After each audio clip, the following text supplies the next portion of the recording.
All right, good morning. This is November 20th, in the Yelm Municipal Court. We have somebody in court. Mr. Redfield, do we know who's Yeah, that? this is Mr. Jason. Mr. Turner, why don't you come forward to the bench, to the table. All right, this is, go ahead and have a seat. You're Jason Michael Turner, cause number of 380188277. You're here for DUI, compliance diversion. Looks like we're missing assessment, victims impact panel, and alcohol drug information school, if that's the recommendation. So what's going on? I just need a little more time. I've been busy with work. What's the age on this case, Mr. Ratfield? It's a little bit longer. We reached a resolution not too long ago, but the date violation is March of 2023. Just an extended negotiation with Mr. Turner's former counsel, and then Mr. Turner himself when he started representing himself. Once it, I can't remember exactly when the resolution was reached, but it was I think maybe within 6 months. Let me take a look. Motion continue. Who's counsel in this? It was Cuba Law Group. Oh, there's a million continuations. There was. All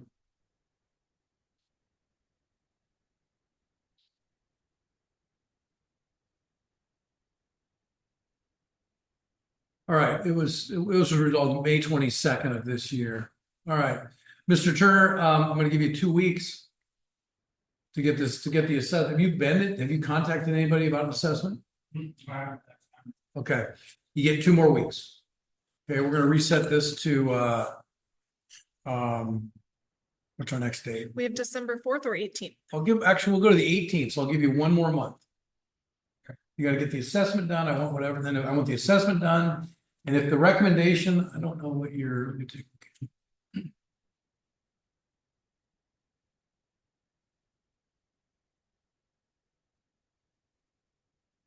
You know, there's probably, I mean, I don't know what any recommendation will be, but give you till December 18th. You got to get the assessment done and start whatever treatment is required. I also want the victims to be completed.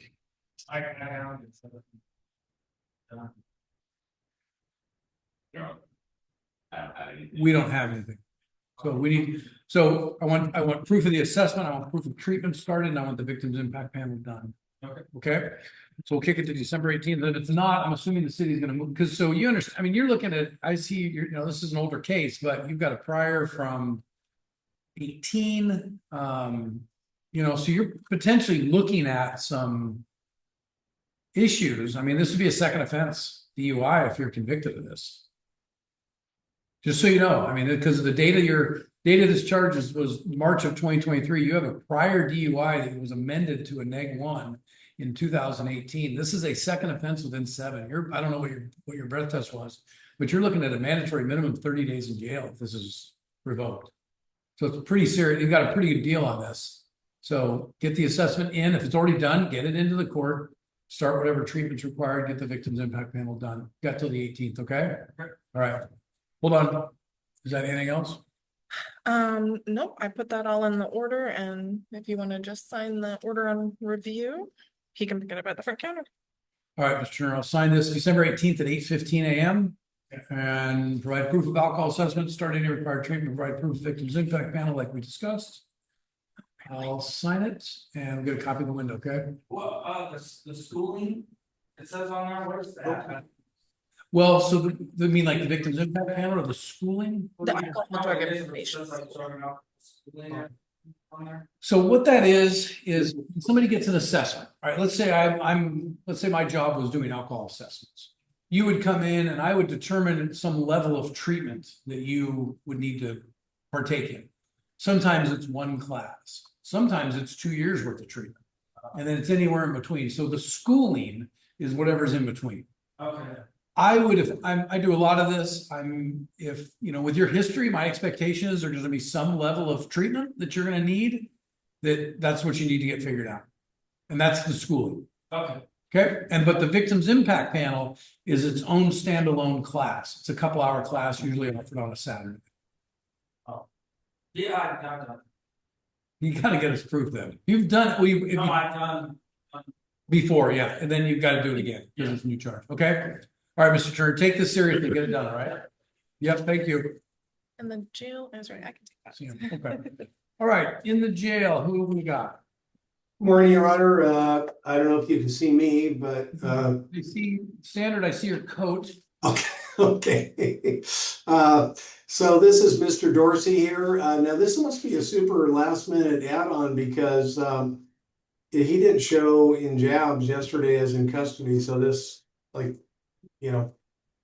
so if the court could just review what he's up for, I'm assuming he's being arraigned on some new charge, maybe trespass or something like that. Yeah, let me take a look. So, you are, William D. Dorsey? Yes, sir. All right, good morning, Mr. Dorsey. You're here for cause number 5A086 4584 and on for arraignment. Mr. Haverco, the charges are from yesterday: criminal trespass first degree, controlled substance knowing possession, and use delivery of drug paraphernalia. Is all one cause number, more than one cause number? One cause number, all under the 584 cause number. Okay. On the assumption, given that I've represented him in the past, on the assumption the court's appointing me, would stipulate to probable cause, pass the court to enter not guilty pleas and address release conditions. Okay. Mr. Dorsey, based on your statements of counsel, I will appoint Mr. Haverco based on his previous representation of you. And I will find probable cause. I will find probable cause for purposes of this hearing only and enter pleas of not guilty to all three counts. I'll hear from the city in terms of conditions of release. Standard condition. Okay, where is the trespass from? Do we know? It's the dollar store. So the Nisqually Plaza. Yeah, basically, yeah. He thinks it's from the Nisqually or, dollar store, which I Dollar know is Tree. part of the Nisqually Plaza property. Yeah, okay. All right, so Mr. Dorsey, we're gonna release you on your own recognizance under the following conditions. You're not to commit criminal law, criminal traffic violations, maintain contact with your appointed counsel. You are not, do you have any reason to go to that property where the Dollar Tree is? Do I have any reason? Do you have any reason to go there? Because I'm gonna prohibit you from going there. Well, just to go to the store. Okay, you're gonna have to go to a different store. Okay, all right, so you're not to go to the Dollar Tree property located at 906 Yelm Avenue East. And I don't see, there's no warrant status. You look like you're a guy that makes court. That's good. Most of your court is here. So we're gonna give you an out of custody date with those conditions, so.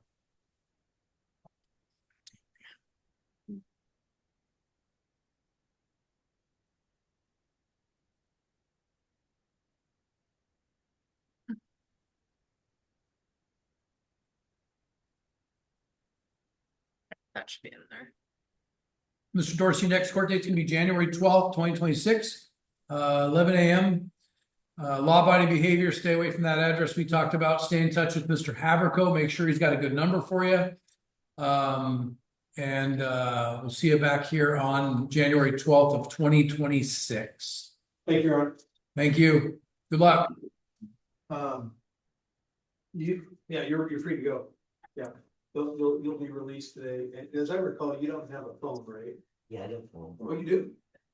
Yes. Okay, before you go then. Are you here for court? What's your name? That's my verification that I need. I think you're early, right? You're early? I was trying to do it. Yeah. All right, go ahead now. See, we're dealing with a couple things first. Thank you. Yep.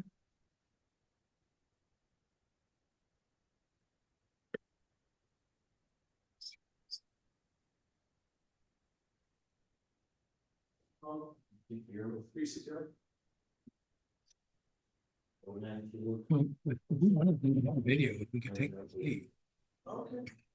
That's up to you. There's no, the rule is that they're also supposed to be able to see the. They can't see And they us. can't see the Oh, courtroom. okay. They can Fair see enough. you. Okay, They just can't see the courtroom, Okay. which I think it's supposed to be a two-way thing. And then, yeah, go ahead, have a seat. Ms. Baker? Okay.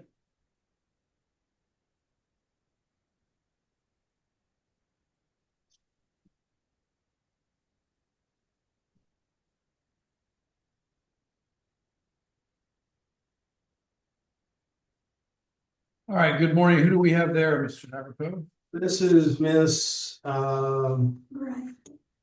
it's Mariah Baird. Baird? Yeah. Good morning, Miss Baird. Matter comes on for, well, we need to first deal with being appointed. I'm assuming, based on her indigency status, she currently is indigent. The court would be appointing me. Yes, that's correct. Okay, and based on that,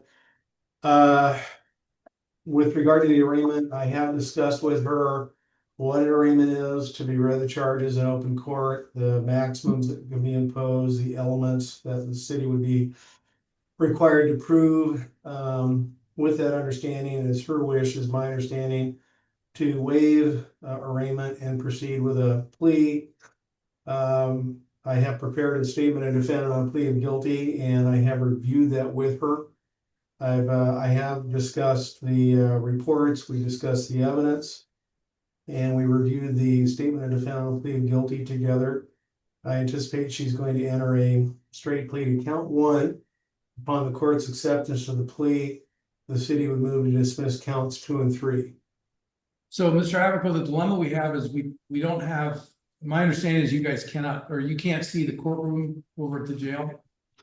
Well, I can see you. Yeah, but I think the court, I was talking to the clerk, and the court rule requires the remote party to be able to see the judge and the courtroom, is our understanding. Do you interpret that a different way? Your Honor, could you repeat that? Because we can see you, but. Well, the interpretation of the court staff is that the court rule requires the defendant in the jail to be able to see not only the judge, but also the courtroom. In the courtroom to see. And the courtroom to see them, and we don't have that capacity right now. Yeah, we can see ourselves, we can see you, which of course shows part of the courtroom. Right, but the courtroom cannot see Miss Baird on the. That's true.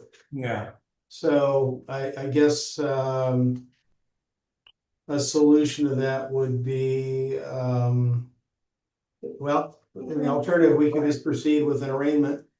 And that's what I think we have to do. Yeah. I appreciate attempting to take responsibilities today, but I think we do need to just proceed with a standard arraignment. We can talk. I would again, having reviewed the reports and the probable cause statement, and being that I'm appointed, I would stipulate to probable cause and ask the court to enter not guilty pleas and then address release conditions.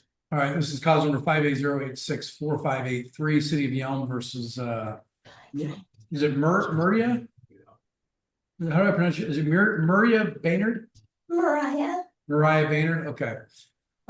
Ms. Baird, based on your comments of counsel appointing for purposes of this hearing, as well as appointing moving forward, we're going to find probable cause to the charge of theft third, use, delivery, drug paraphernalia, controlled substance, knowing possession. We're going to enter a plea of not guilty to all of those charges.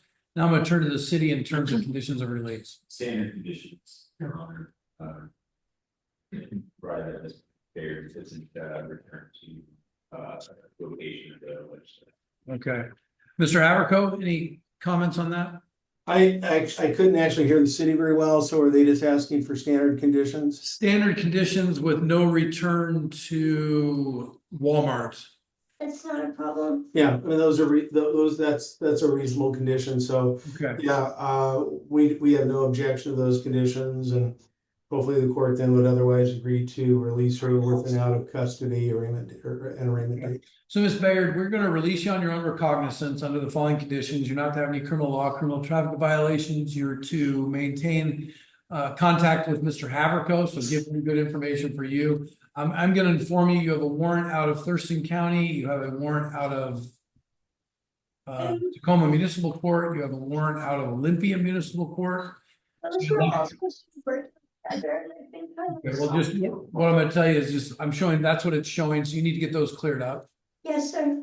Okay, so release on your own cognizance, appoint Mr. Haverco, and again, no contact with the Walmart, all right? Okay. Thank you, Your Honor.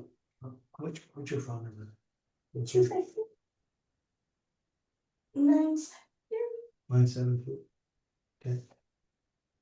713, sorry, I don't know. That's okay. 97.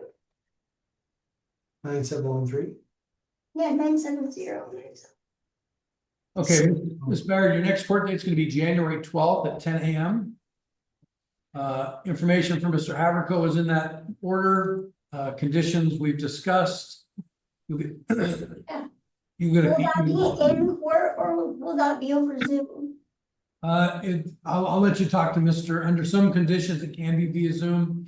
If you're I'm just in and out of the hospital a lot, that's why I've missed. Yeah, I'm gonna have you talk to Mr. Haverco about that. If it's a situation, we can address that. You'll be given a copy of this order and good luck to you. Thank you. Yeah, the only other person we need, unless he bailed somehow, is Mr. Furtwanger. Is there a Marcos, applicant here Yeah, I'm sure. about, Eduardo Pineda Cortez? Kayla Turo, Stephen Furtwängler? He's in custody. Could be our next one. In our custody. Okay. Good morning, Mr.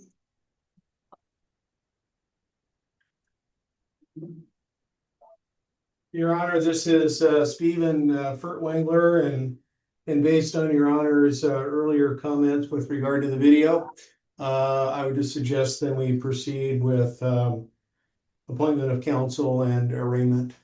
All right. Are you, is it Stephen D. Furtwängler? Yes. All right, good morning, Mr. Furtwängler. You're here on cause number 5807500863. Charge of theft third, criminal trespass first degree, and use delivery of drug paraphernalia. You FTA'd an arraignment back on October 23rd of 2025. You're currently in custody. Did we find Mr. I guess we'll appoint Mr. Haverco. Mr. Haverco, are you maybe stipulated probable cause for purposes here? Yeah, I've had an opportunity to review the probable cause statements on both matters. And would stipulate probable cause and ask the court to enter not guilty pleas on all charges and cases. Okay. Yeah. What's that? We do have two cause numbers. One's 580-777. The other cause number is 580-70863.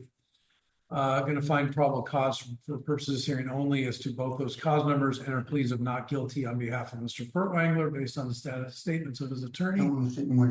You're from the city in terms of conditions of release. Your Honor, city's a little concerned with the proximity of the second charge, violation date, November 18th, especially after Mr. You can't do it this morning. October 23rd arraignment. I'm gonna try to get you released. City like seems like that. Why'd you miss court? Okay. Mr. Haverco, can you hear us? Not very well. Okay, so the city's requested a bail amount in the amount of $2,500 cash or bond for Mr. Furtwängler. The basis is the fact that he's got a theft from October 7th that he failed to appear on, and now there's another theft on November 18th. The theft from the 7th of October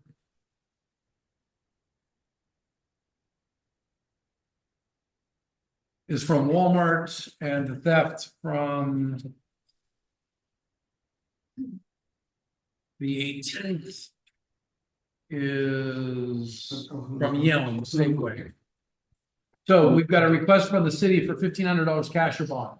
I would ask the court to just release him on his own recognizance. My understanding is, he doesn't have his own vehicle, and so apparently he had trouble or was not able to make the bus last time. I know that. This time. Yeah, so he Yeah, he promises the court that he would, make sure to make the bus. Where are you coming from? Olympia. Okay, so yeah, he apparently is coming from the Olympia area and he would do everything in his power to make any and all future court dates. So, he can't make the bail as requested by the city, but at the same time, these are, I mean, not to minimize these, but these are not serious charges per se. So, I'd like the court to give him an opportunity to appear voluntarily. Please. Okay, all right, what I'm gonna do is this, Mr. Furtwängler, I'm going to condition your release on the payment of bail. The reason I'm gonna do that is you have an active warrant out of the city of Olympia. You appear to be coming to Yelm to commit crimes, maybe, and leaving, I have no idea. And what I'm gonna do is I'm gonna impose $2,500 cash or bond. Under the I don't assumption. have that much money. I don't Uh, have that money. so what we'll do is reset this for in custody 2 weeks. So $2,500 cash or bond, Mr. Furtwängler. If you are to post, you're not to commit any criminal law, criminal traffic violations, you're not I to don't have that money. contact with Walmart, you're not to have any contact with the Yelm Safeway. Our assumption is at this point that you won't be able to post. So what we're gonna do is we're gonna reset this matter to the next available court date, which is 2 weeks.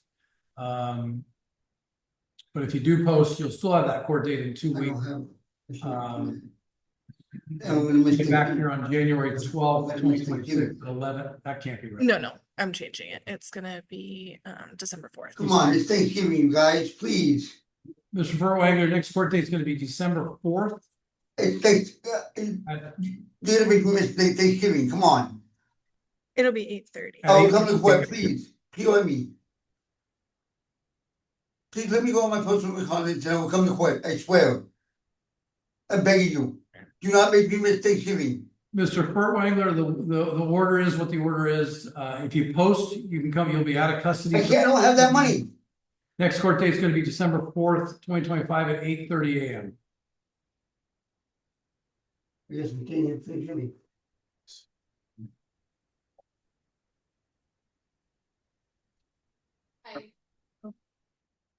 That's That's it for the custody. Okay. I'm gonna call the 8:15s really quickly before we start on the 9s. Is there a Marcos Apodaca present? No response. This matter was on for compliance diversion.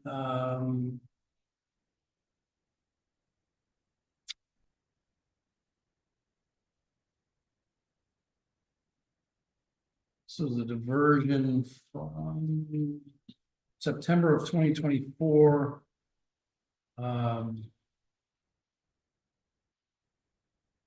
What is the city's?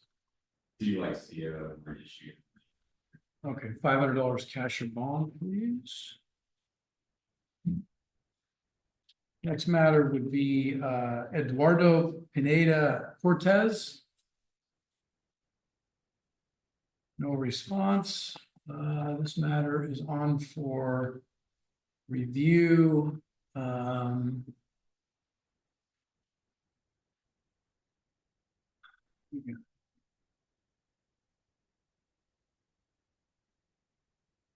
Mr.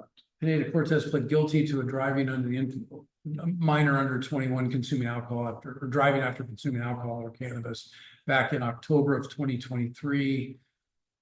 I'm showing a DUI that was dismissed with an accompanied hit and run unattended from June of 2025. And then looks like a mess of things occurred in June of 2025. What's the city's preference on this matter? City wants to are issued in the amount of $1,000 cash or bond, please, on the Eduardo Pineda Cortez case.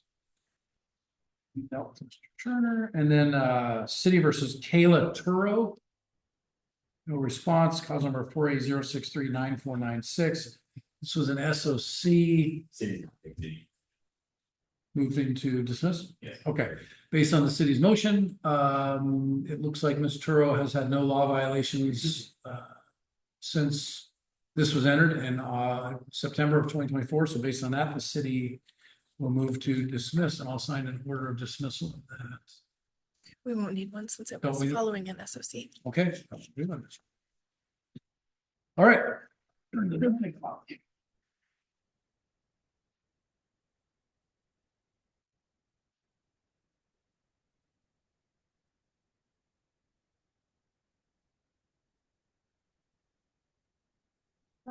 Okay. Have any, all right, come forward. Thomas Henry Gerard, cause number 5A04340015. Your name? Good morning, Your Honor. My name is Sarah Sintry. That's SARAHSANTRY. Bar number is 64115. I'm covering counsel today for the attorney of record, Jay Crum. And we are here to enter into an SOC this morning. Okay. Mr. Gerard and I have discussed that he is giving up trial rights into going into this stipulated order of continuance and is prepared to enter that today. Okay, and how did I spell your last name again? Santry, SANTR. TR by Santry, just like it sounds. Thank you. All right, good morning, Ms. Santry. Good morning, Mr. Gerard. Morning. All right, so I have before me a stipulated order of continuance that Ms. Santry indicated she's gone over with you. Yes, correct. You've had plenty of time to go over it with her? Yes, Your Honor. Okay, and she assumes you've had plenty of time for her to answer any questions that you might have about it. Correct. Okay. All right, so a SOC, stipulated order of continuance, is a contract. So basically, you're agreeing to do certain things in exchange for the city agreeing not to do certain things. And in this case, the SOC is for a period of 18 months. During that period of time, you're going to pay $150 in sort of monitoring costs. You're going to appear timely at all scheduled court hearings. You're not going to have any criminal law violations. That does not include speeding tickets and things like that. And basically, with that, if you maintain law-abiding behavior, pay $150, 18 months from today, the case will come up and it'll be reviewed. And if all of those conditions have been met, the matter will be dismissed. Is that what you want to do? Okay, Ms. Santry, did I miss anything? Nothing, Your Honor. Mr. Gerard does still need to sign the document. Yep, we're gonna do that. Okay, so you can go ahead and pull it up there. And then I'll have him sign it, and then I'll go ahead and sign it, and we'll give you a copy of it at the window. All right?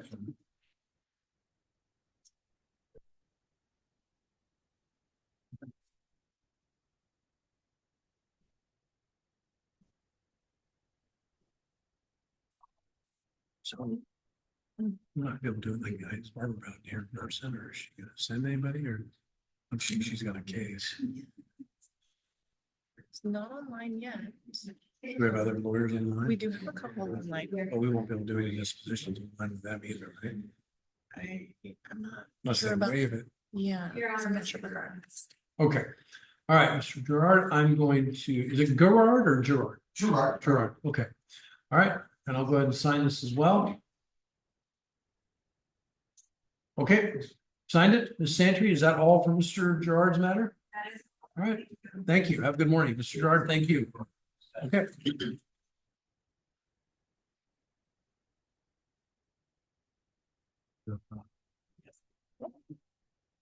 Okay.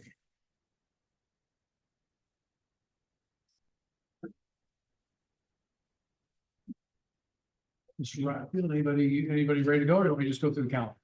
We could have multi-years rolling. Okay. All right, this is my veterinary for King to forward.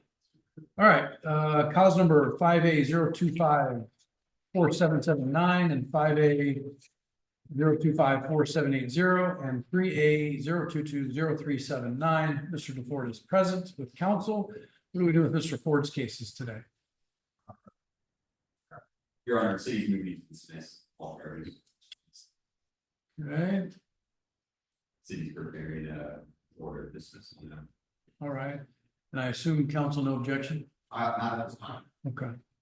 All right, Mr. DeFord, so I'm going to get the orders of dismissal. And again, I don't question what the city does in these cases. Why they do it, it's their rule, whatever they want to pursue it. Maybe this is justice, maybe it's not, maybe you're getting a good deal, maybe your lawyer did a really good job, either way.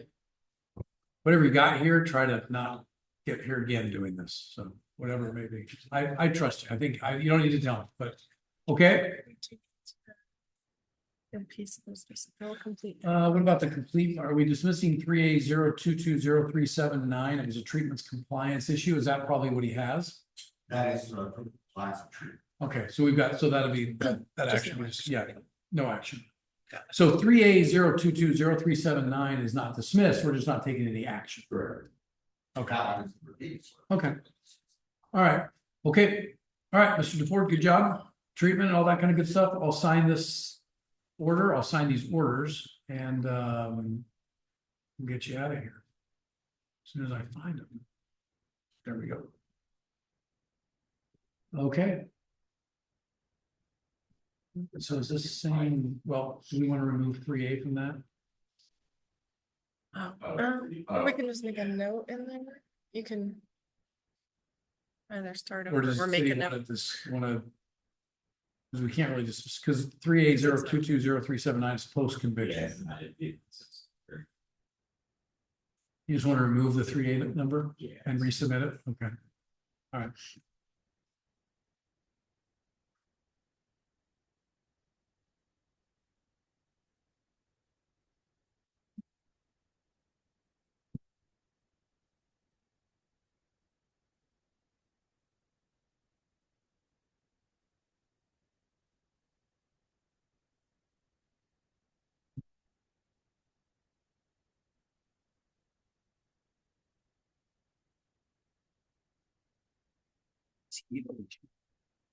Yes. To attach the document. Oh, okay. I'm sure they were a little more user friendly. It's not letting me, the order dismissals. Clerk indicated you needed to maybe trash it and just. Yeah, it's not letting me trash it. It's not. Or, Okay. not 13. Let me, oh yeah, it's grayed out. That we can't trash it. Let's see why.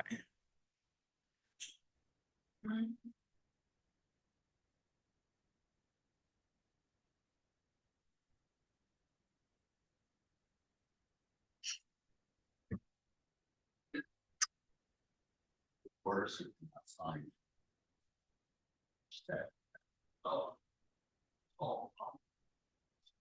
Well, I was able to get it. Oh, the I was clerk able to gets it. trash it, Yeah. so we just have to re-add the.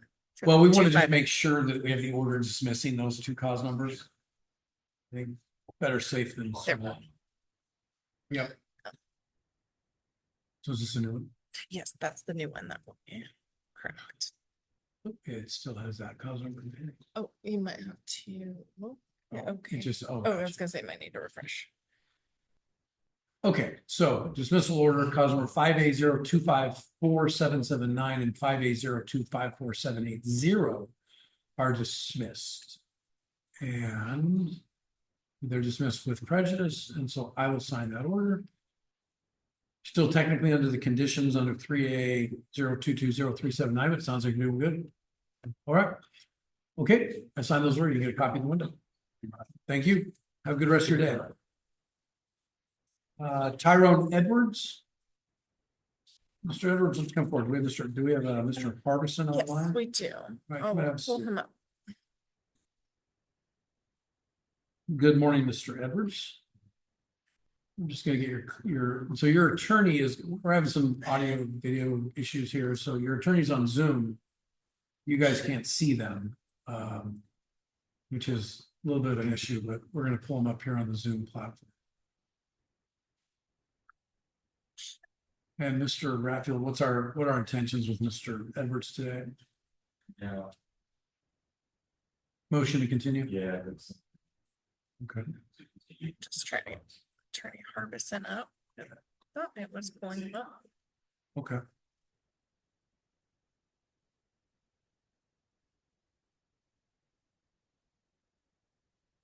It's just taking a minute for him to accept.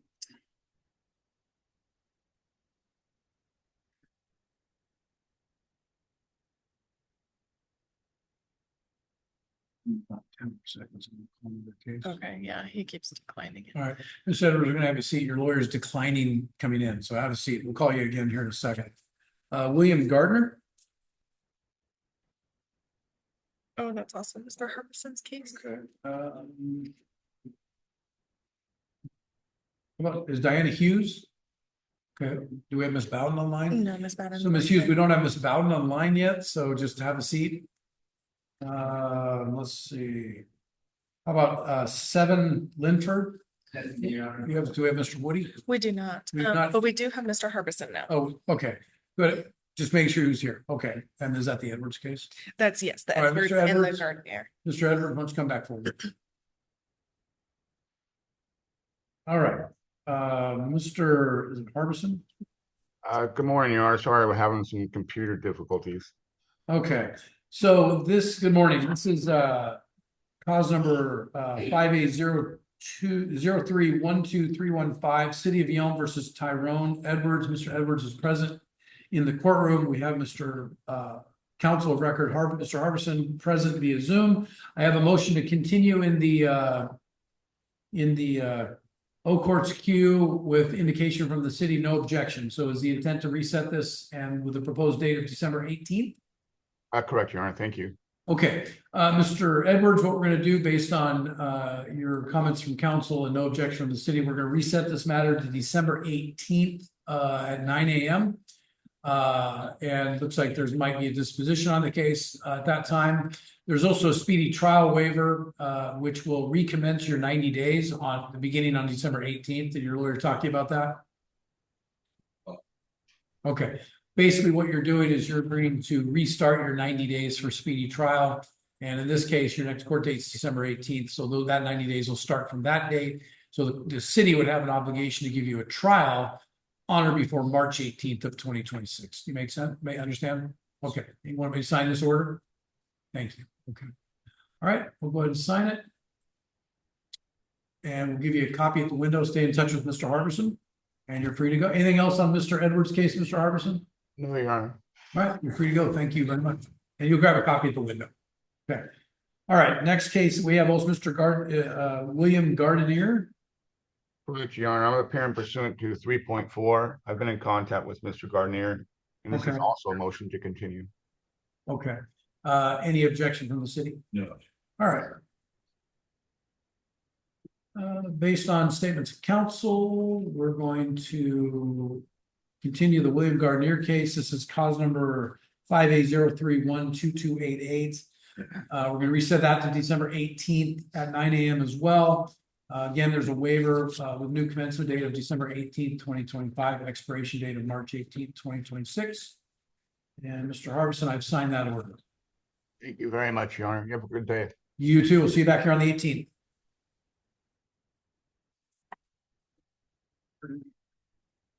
Okay. Ms. Hughes, we're just waiting for Ms. Bowden. And Mr. Linford, we're just waiting for Mr. Woody. We do have Attorney Ross for docket number 18 on Zoom.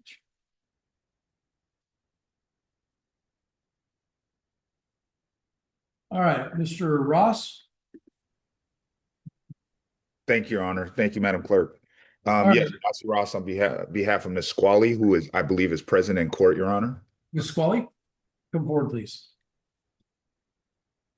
Good morning. This is call number 1A0190976. Ms. Squally is present in the courtroom, represented by counsel, Mr. Ross, who's present via Zoom. And what are we doing, Mr. Ross, what are we doing with Ms. Squally's case today? Good morning, Your Honor. Thank you very much. Ms. Squally, Your Honor, I've uploaded a proposed motion to continue with a waiver on behalf of Ms. Squally. It's a very old case. I'll give you a little bit of background that it's a compromise of misdemeanors and it's a substantial sum of money. And so Ms. Squally is dutifully paying what she can pay. She's not working right now. And as you know, the job market is extremely tough right now. And so she just doesn't have the capacity. It's not a disrespect to the court or not trying to avoid her obligations. She simply doesn't have the money, Your Honor. Right. Okay. Any objection from the city? No, Your Honor, I believe Ms. Foley has made substantial payments already, so when she is capable of it, she is making those payments, city likes to see that. Yeah, okay. All right, so Ms. Squally, based on your statements of council, I've got a waiver here that's resetting this date for December 18th of 2025. 9 AM. It also contains a waiver, so you have a right to speedy trial within 90 days. That time will start on December 18th, which would expire on March 18th of 2026. I'm gonna go ahead and sign this order and stay in touch. Sounds like your attorney's doing good work for you. Sounds like you're trying to do everything you can with this as well. So we'll see you back here on December 18th, okay? All prior conditions remain in effect. And we'll give you a copy of this order at the window. Okay? Thank you so much, Your Honor. Thank you, counsel. Is that all you have, Mr. Ross? That's all I have, Your Honor. All right, take care. We'll see you back here on the 18th. Have a great day. You too. Okay. Will be just a minute. Okay, We do have Attorney James White on Zoom. okay. Which case? I'm thinking maybe docket number 20. I think they're expecting him work together, but I'm not sure. Mr. White? Good morning, Your Honor. I'm here covering for attorney of record Derek Smith on the Crystal Webb matter.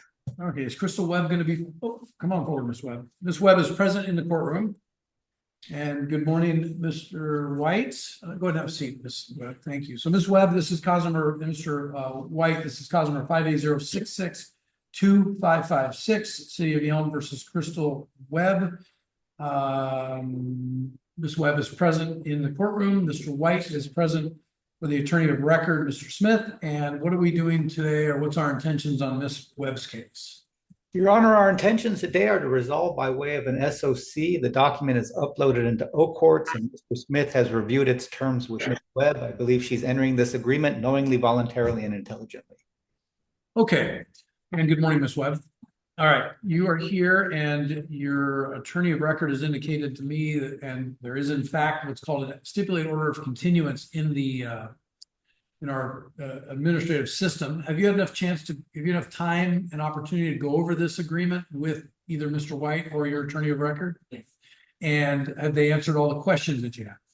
Okay, so the original charge here is an assault 4th degree. And the proposal here, which carries with it a maximum penalty of 364 days in jail with a $5,000 fine, maximum jurisdiction of 6 months. The recommendation here is that this matter is going to be basically informally continued for a period of 6 months in today's date under the following conditions. You're going to pay $250 as a monitoring costs. You're going to appear timely at all scheduled court hearings, and you're going to have no criminal law violations. So that does not include speeding tickets, even though I don't encourage you to go out and get speeding tickets because you can, but no criminal law violations. Okay. If you do that at the end of 6 months, this matter will be reviewed. It'll come before it'll come before in our early docket. You don't even have to appear. And if everything's paid off, everything's in good shape, the city would move to dismiss. If you aren't in compliance, the city will likely ask for a warrant to be issued. We'll then bring you back in here, figure out why you're not doing this. You want to do that? Okay. All right. Mr. White, did I miss anything? No, Your Honor. Okay. All right, Ms. Webb, I'm going to sign this order and you're going to be able to get a copy of it at the window. If you have any questions about anything that happened here today, any questions about this order, reach out to Mr. White or Mr. Smith, and we'll go from there. Okay, good luck to you. Thank you, Your Honor. Have a nice morning. Thank you, Mr. White.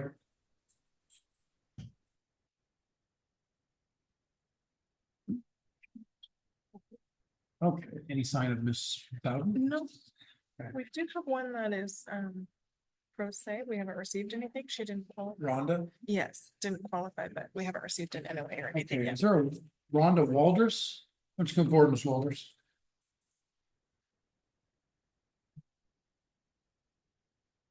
Good morning. All right, Ms. Walders, you're here for cause number 580864570, charges DUI. Notes indicate that you do not qualify for court-appointed counsel. Bowden is supposed to be here, she's an attorney. Barbara Bowden is? Yeah. So we don't have anything, so that could be fine. I just don't have, the court doesn't have a notice of appearance on her behalf. On your behalf, I'm sorry. Okay, do you want to have a seat for just a few more minutes? Okay. Hmm.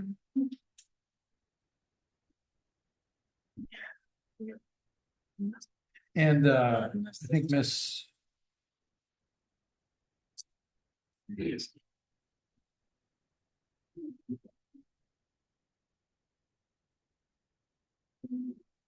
Was it Miss Hughes? That's what you're with Miss Bowden as well. You want to maybe see if somebody's going to call her office Yeah. and see what's going Yeah, on. let me send a message. We're going to have somebody reach out to. That she'll be here. Or she said it running a half hour, so. Okay, does she plan on coming in person? Do we know? Okay, all right. Miss Hughes and Miss Walters, it sounds like Miss Bowden contacted the court or the prosecutor. She's gonna be here about 9:30, she says. So it sounds like she's gonna be here. And then, okay, Mr. Linford, and then your name? Westfall? Are you represented by counsel? Okay. Why don't you come forward, Miss? We have her on this calendar because she wanted the.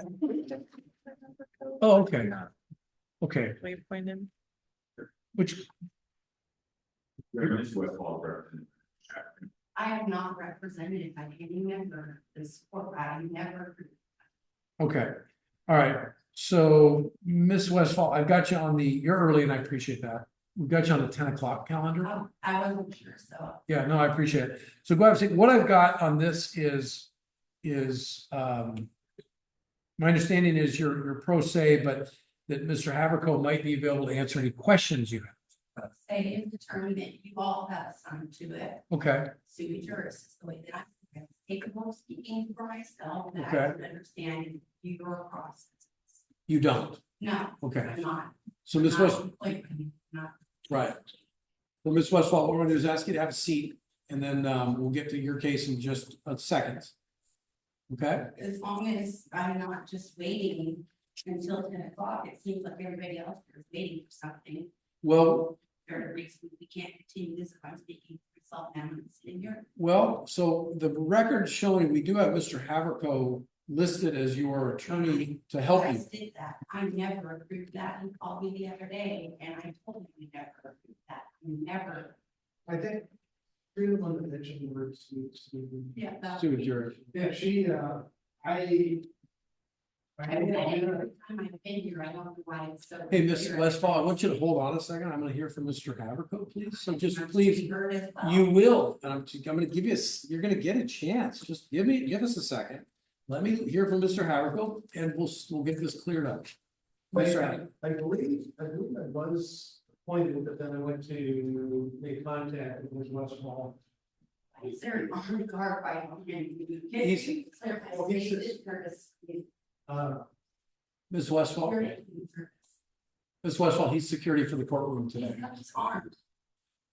He's secure, he's a police officer, he's security for our courtroom. He seems intimidating right now. Mr. Haverco, go ahead. Figure.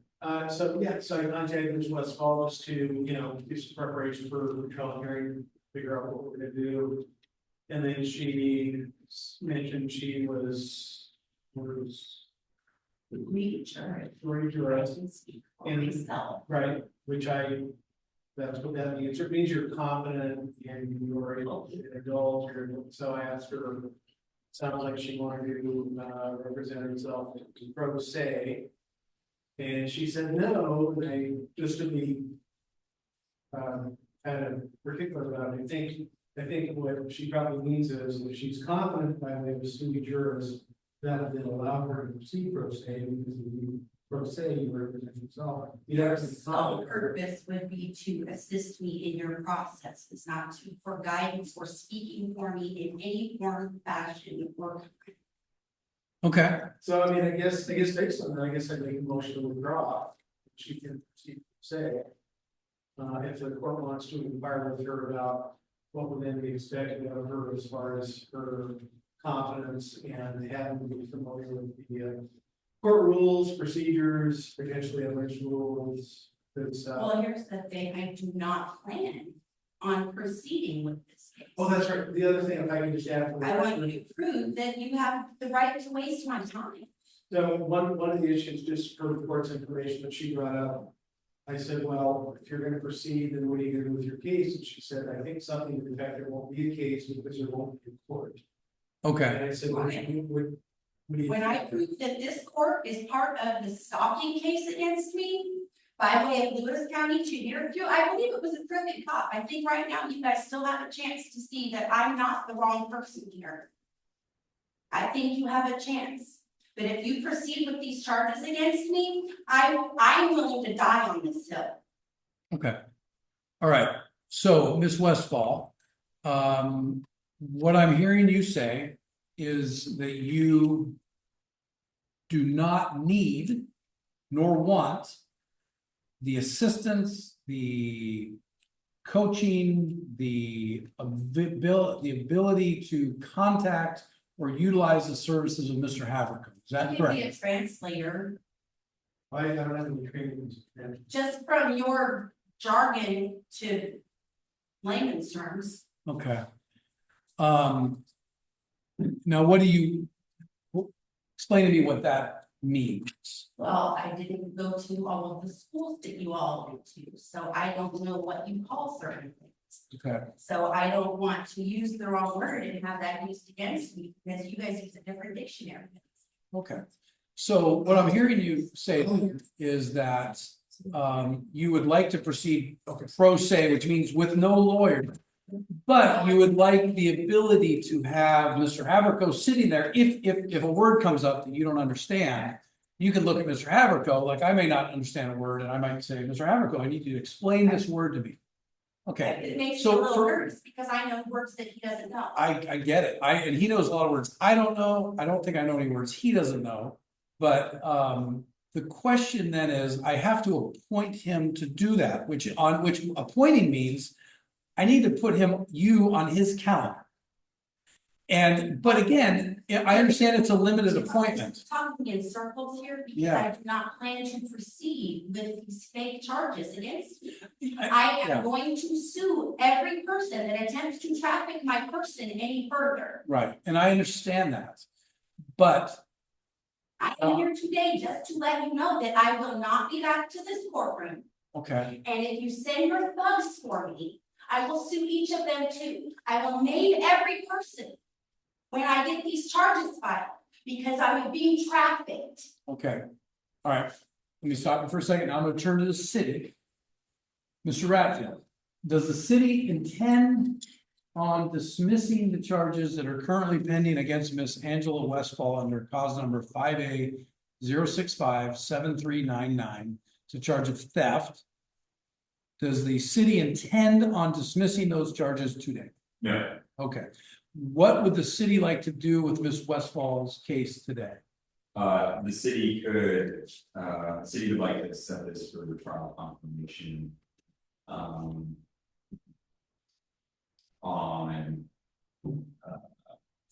Okay. December. Okay, hold on, Miss Westfall, just please, Try to traffic me. I'm just making sure we're gonna get everybody on the same page here. So I have a request from the city. And I think I have a request from you, Ms. Westfall. My request from you is to cease and desist. I understand, but I also think there's another request on the table, which is to allow access for you to utilize Mr. Haverko for purposes of explanations as it might relate to certain words, I certain don't processes. acknowledge this. Okay. All right. If she don't, if I would come and if she doesn't trust my knowledge, I'm not sure what the purpose is. You're right, actually, so no, I won't be in services. Okay, so you do not need his services. No, Okay, so you're asking that we allow Mr. Haverko to withdraw. I'm asking you to withdraw your case. So based on that, I will allow Mr. Haverko to withdraw as the appointed counsel for the mission. Hey, Ms. Westfall. I will call for the time, I will be here. Do not send your thugs for me. So let's have a discussion on Ms. Westfall. So she just left court without notice, without the conditions. We've got a couple options.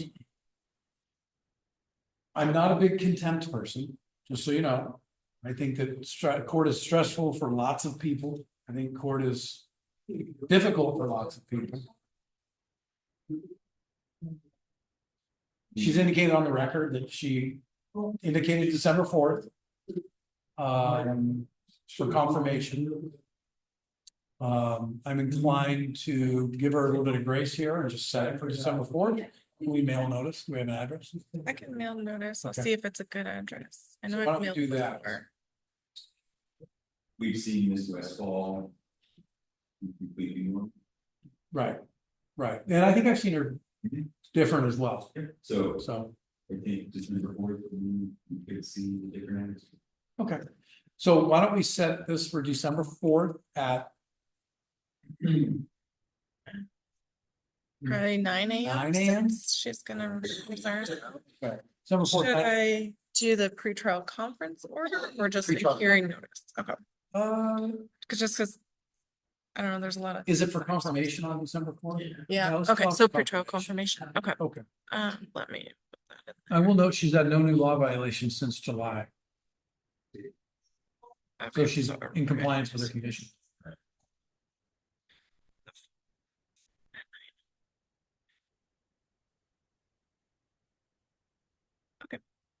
That is in there. Okay.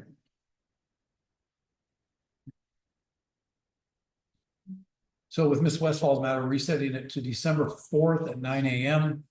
For the record, Ms. Westfall noted verbally that she was aware of the December 4th date. She also indicated she was capable and would contact the clerk's office to confirm that date. We're going to mail this notice to the address we have on record and that probably DOL has on record. Yes, for Ms. Westfall. we mailed the last order and it didn't come back, so Okay. it must be a good address. And it'll be on for confirmation. Mr. Haverco has been allowed to withdraw from her case. And I know for the record, Ms. Westfall's had no new law violations since July, so. We're good. I've signed that order. She was on. Yes, that was a 10 case. There you go. Thank you. Okay, so we have what, are you here for court? Yes. What time? 10 o'clock. What's your name? David Campbell.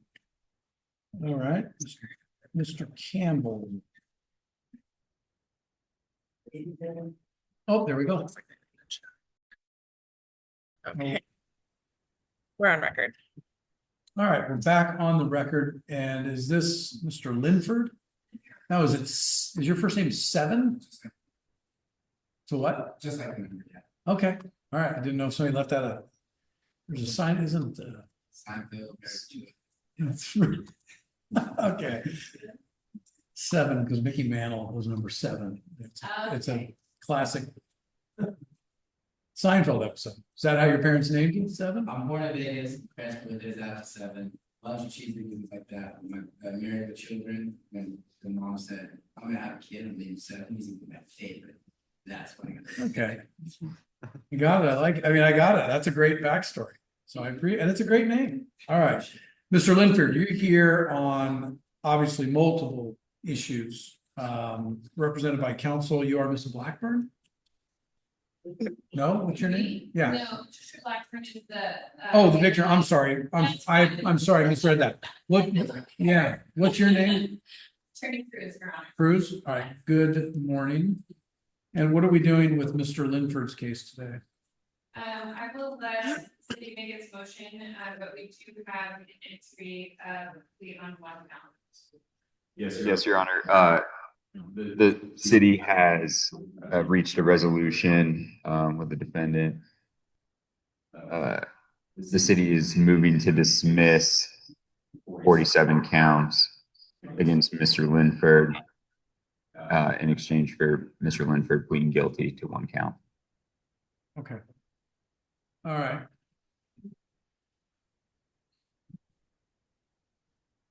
Mr. Linford, let me get what we've got over here.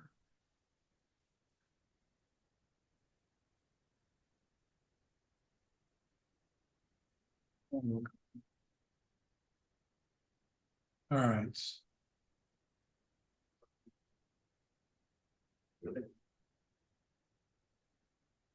All right, you are 7 Linford. All right, Mr. Linford, I've been handed forward a statement that on plea of guilty to specifically cause number 5A06625557.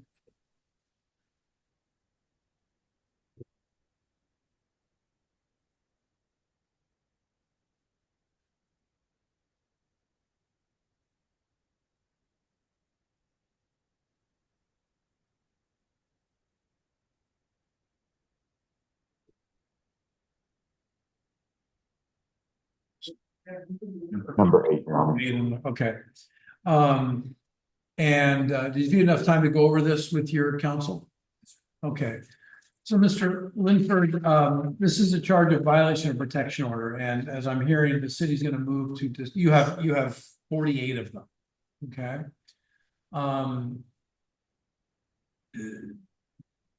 If I accept this plea, the city moved to dismiss the remainers. And in this particular case, you're charged with violation of a no contact order alleged to have occurred on or about August 23rd, 2025. Now, this charge is what's called a gross misdemeanor, which means the maximum penalty is 364 days in jail with a $5,000 fine. You understand there's a recommendation in here that I don't have to follow. I can sentence you up to the maximum. Okay. And you understand by pleading guilty, you're giving up a number of constitutional rights that are contained in paragraph 5 of this plea. And did you read this, or did Ms. Cruz read it to you, or a combination of both? Both those things? Okay. And you feel like you have enough time with Ms. Cruz to go to she had all enough time and you to answer any questions you've had, and you've had enough time to ask any questions that you have? Okay. All right. So paragraph 11 contains a statement that says, on or about August 23rd, 2025, I knowingly violated a no conduct order by having electronic communication with the protected party. The protected party in this case was Patricia Blackburn, an ex-spouse. Is that your statement? Okay, so as to the charge of violation of a protection order, 1 count alleged to have occurred on August 25th in the city of Yelm, how do you plead guilty or not guilty? Okay. Find your plea is made knowingly and voluntarily. No one's made any threats, any promises of any kind that cause you to enter the plea. And I'll accept your plea. I'll sign the statement of defendant on plea of guilty. Are we moving to sentencing today? Okay. I'll hear from the city first. Your Honor, I believe it's an agreed recommendation of no time, no fine. Okay. Ms. Cruz. Your Honor, there are reasons as to why to negotiate there are some definite mitigating factors here. I believe that after this, I know for a fact that my client will see back here. I know this number of counts is alarming to the court, as it is to my client. I think that I made it very clear, if we weren't able to work out such a resolution, what could have happened. So he knows, and he is fully aware that he will not be having any communication with Ms. Blackburn. Now they do share a child in common, so there will be some things through the court, through family court, and that's to be expected. But beyond that, I believe just even personally, my client has moved on. He's in a different relationship. He's in a different period of his life than when these allegations were alleged to have taken place. And when this was taking place. So things have calmed down since then. And I believe that my client, he works hard at his job. I believe no jail is necessary here. You know, it's starting with some financially, so I believe that fine is also appropriate. All right. All right, Mr. Linford, you have the opportunity to say something. You don't have to say anything if you choose not to, but it's your opportunity. Okay. All right, so Mr. Linford, obviously, your lawyer kind of summed it up. You could have been buried by this. Again, I don't know all the facts surrounding it. It looked like it was all electronic communication, which tells me it was probably texts. And so, you need to understand that one text message is a violation of an of a no contact order because it's contact. So each time you contact, it's an individual allegation. It'd be, this isn't a great analogy, but it's like poaching razor clams. You poach 50 extra razor clams, they can charge you for poaching one, or they could charge you with poaching 50. And that's kind of just, prosecutorial discretion. I've really seen it going both ways. Your lawyer probably has too. So, hope you're in a new space. The problem is, you've got a child in common. You also have somebody that, for better, for worse, you've got family law that's going to be involved. This is a business relationship moving forward, and you need to understand that. Okay. And you need to double, triple, quadruple check if there's any orders, language, what you can and can't do. When in doubt, don't do it. All right. Okay. So I'll follow the recommendation. I'm going to impose 364 days in jail with a $5,000 fine. I am going to modify this a little bit. I am going to impose a $250 sort of monitoring fee for probation. Reason I'm going to do that, this is a lot of paperwork, a lot of charges, a lot of work by the police to do this. So I do think the city needs to recoup some of that. You can make payments on that. You're to appear timely at all court hearings. You don't have to have any criminal law violations, and you are to abide by all prohibitive court orders, including no contact. Do you understand that? All right. Any questions about anything? When do I have to pay? You'll be given a copy, and you can set up payments at the window. Anything else, Ms. Cruz? Don't recall whether or not there was a no contact order attached to the charges. I don't believe there was. I'm going to suggest to leave that to not. Well, if there's I'm assuming there's another existing one. I don't think there's one attached to this one. So if there's any other orders, can you confirm that? Yeah, there's none attached. Okay, we did not do a pretrial no contact order here. So all we're doing is saying if there's other orders, now maybe the order that we're dealing with has been resolved at this point. Well, then there's no other orders. But if there is another order, you need to comply with. Okay, does that make sense, Ms. Cruz? Yes, right. I just Okay. if there was a Okay, and there's not. Mr. Ratfield, anything else? No. Nothing on. Okay, all right. Mr. Linford, I wish you the best of luck, and I'm signing the order. You'll get a copy of that at the window. All right, Ms. Cruz, anything else?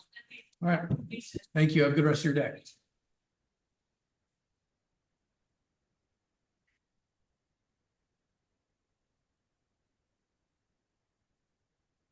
Okay, you with Mr. Haverhill, are you here for court? No, I said, it's not. Got it, okay. And then Ms. Bowden?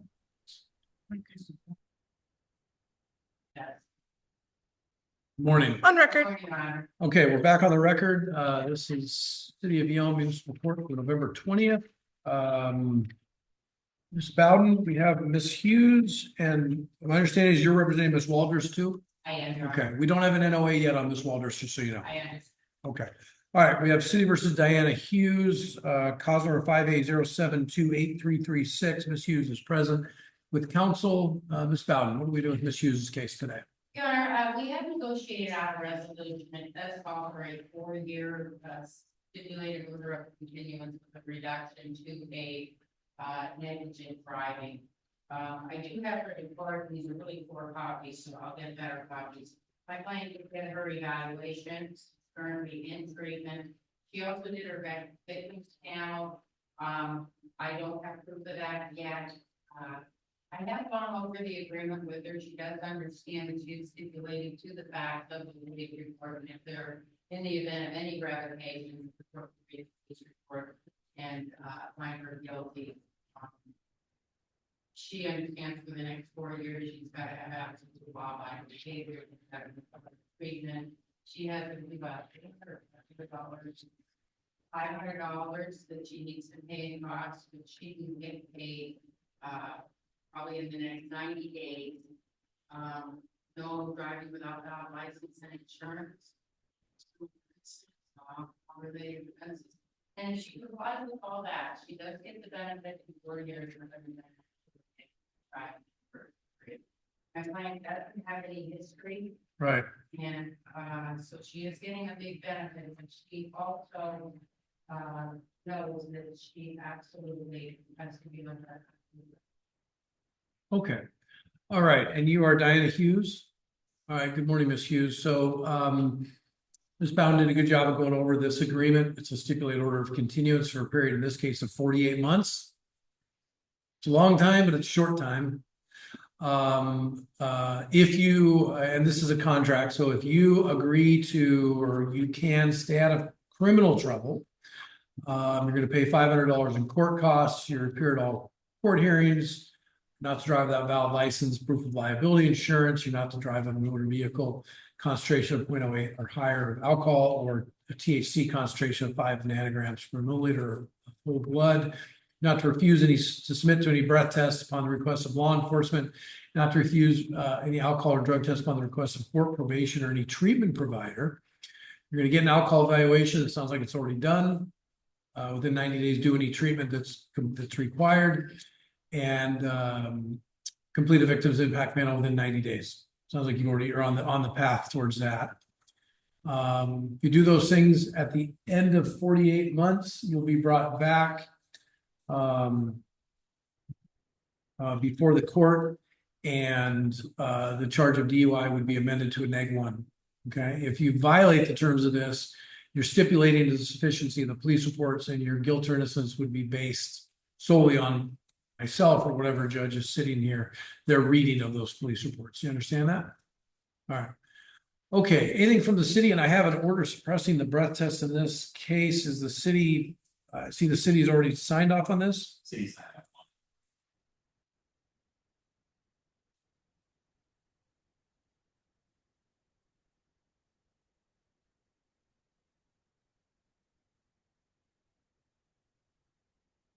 All right, I've signed that order. You need to copy that back. And then Ms. Hughes, looks like you're in treatment at Second Chance? Yes. Okay. So stay in that. You're gonna make sure you have them fill out a order that's allowing, they need to send everything you're doing, they need to send it to the court so that we can keep apprised as to your progress and things like that, okay? And I'll follow through on that later. All right, thank you. And then, has she done the victims impact panel? She has. Okay. She didn't, Get us proof of that too. we'll get through. Okay. All right. Anything else on this matter from the city? Nothing. Ms. Bowden? All right, Ms. Hughes, good luck to you. There'll be copies of the order at the window, okay? Thank you. Ms. Walters, why don't you come forward?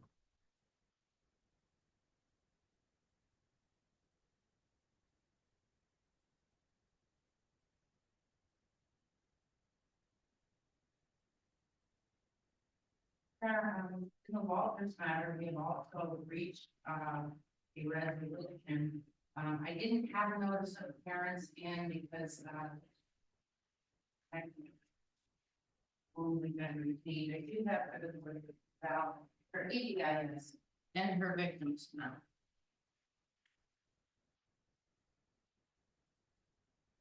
Okay, and what are we doing with Ms. Walters' case today?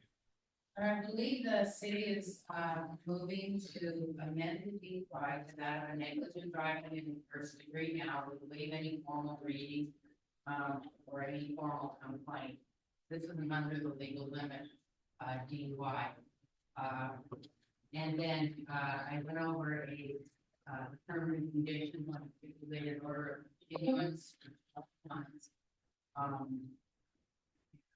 $150 fine. She completed her eval, EIS and victims count. Like in the other case, she's to have law-abiding behavior, no similar incidents, no driving without valid license and insurance, alcohol-related offenses or infractions. And as long as she does that, the next year the city will lose the justice. All right, so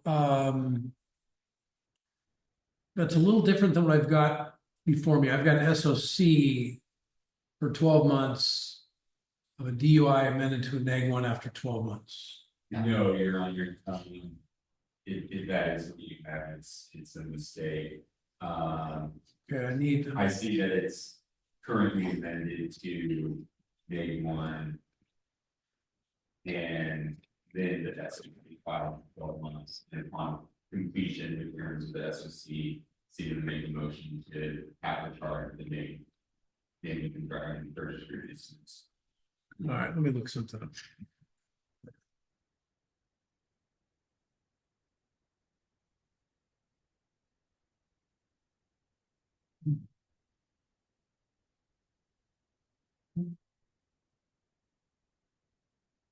So on Miss Walders's DCH, it's still showing as a DUI out of Yelm? Under our cause number? Ending in 570. The amendment is carried out through the SOC. So, Dismissal is. We're amending today. Yeah. And then it's gonna be entered into the SOC. okay, okay, Yeah. That's why the amended is. It was now, and then the SOC's on the neg one. okay, Correct. all right, okay. All right, so Miss Walters, sorry, I'm just making sure I'm on the same page as everybody here. So right now, you're currently charged with DUI. That charge of DUI is gonna be amended to a neg 1 today. And then there's a stipulated order of continuance that's gonna be in place for 12 months. That is this form I'm looking at right now. Does that sound like what your understanding is of the events? Okay. And so if you violate the conditions of this SOC, of this agreement, you wouldn't be charged with a DUI, you'd be potentially charged with a neg 1. Okay, does that make sense? Okay, starting from that premise. Okay. So have you had enough time to go over this agreement with Ms. Okay. And this is a contract much like the other case. So you're agreeing to do certain things in exchange for the city agreeing to do certain things. You're giving up your right to trial, you're giving up your rights to various trial-related issues. There's a waiver of speedy trial here. You're agreeing to appear at all court hearings, have no criminal law violations, not drive without valid license and proof of insurance, not to drive with a breath test above 0.08 or a marijuana concentration of 500 nanograms of THC per milliliter. You agree not to refuse to submit to a breath test or blood test upon request of law enforcement. You're agreeing not to refuse an alcohol drug test upon request of court, probation, or treatment. Do you understand that? You're going to obtain alcohol evaluation, which has been completed. Going to do whatever stuff. So I assume it was ADIS. And we that. All right, and victims impact panel, done, all right, done all those things. So basically it's law abiding behavior for the next 12 months. If you do that, the charge of neg driving first degree would be dismissed. That's right? Okay, And she have a little bit of time to get it to 50. yeah, make payments at the window, yep, 12 months it'll be dismissed. Yeah, okay. All right, Ms. Walters, I will sign this order, or Mr. Ratfield, are you still editing it? Say. Looks like it's good to go now. You know, oh, there we go. Okay. I'll sign the order. Ms. Walters, good luck to you. Thanks. And I've off record for just a few minutes. So like I can be. on record. Okay, We're back on, Mr. Averco. all right, sir. See, let's call David Campbell. Got a couple matters. Okay, And 10 o'clock calendar? yes, sir. Okay, what do we do with Mr. Campbell's cases We today? are gonna have him sign a speedy trial waiver. He's gonna need to, let's see here. Go ahead and sign it.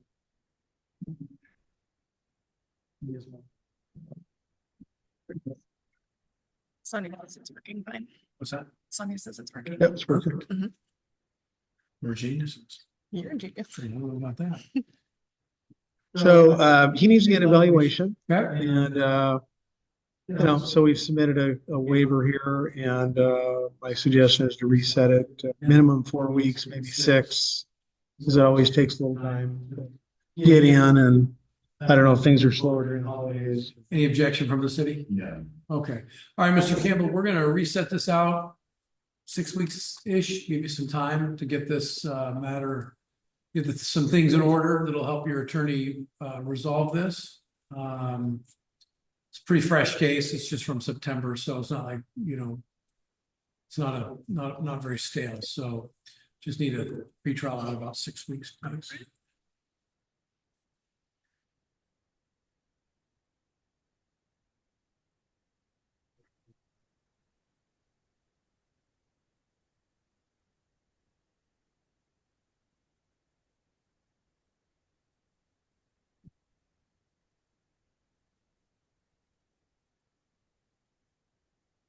All right, Mr. Campbell, we're going to reset this matter based on the agreement of the parties to January 12th, 2026 at 11 a.m. All prior conditions remain in effect. We've got a speedy trial waiver that effective or commences on February 20th, 2026, set to expire May 21st, 2026. There's no objection from the city. So with that, we'll grant that. Again, next court date is January 12th, 2026 at 11 a.m. Stay in touch with Mr. Haverko and get that evaluation process started. Okay? Thank you. You're welcome. All right, we'll give you a copy of your order at the window. Yep. Thank you. And the mitigation rate of track, Yes. everything track. Yes. And so the next matter would be Bo, it's really Raddick, but it appears as Raddicky. It's a misspell. Pronounced Raddick? All right, Mr. Raddick, cause number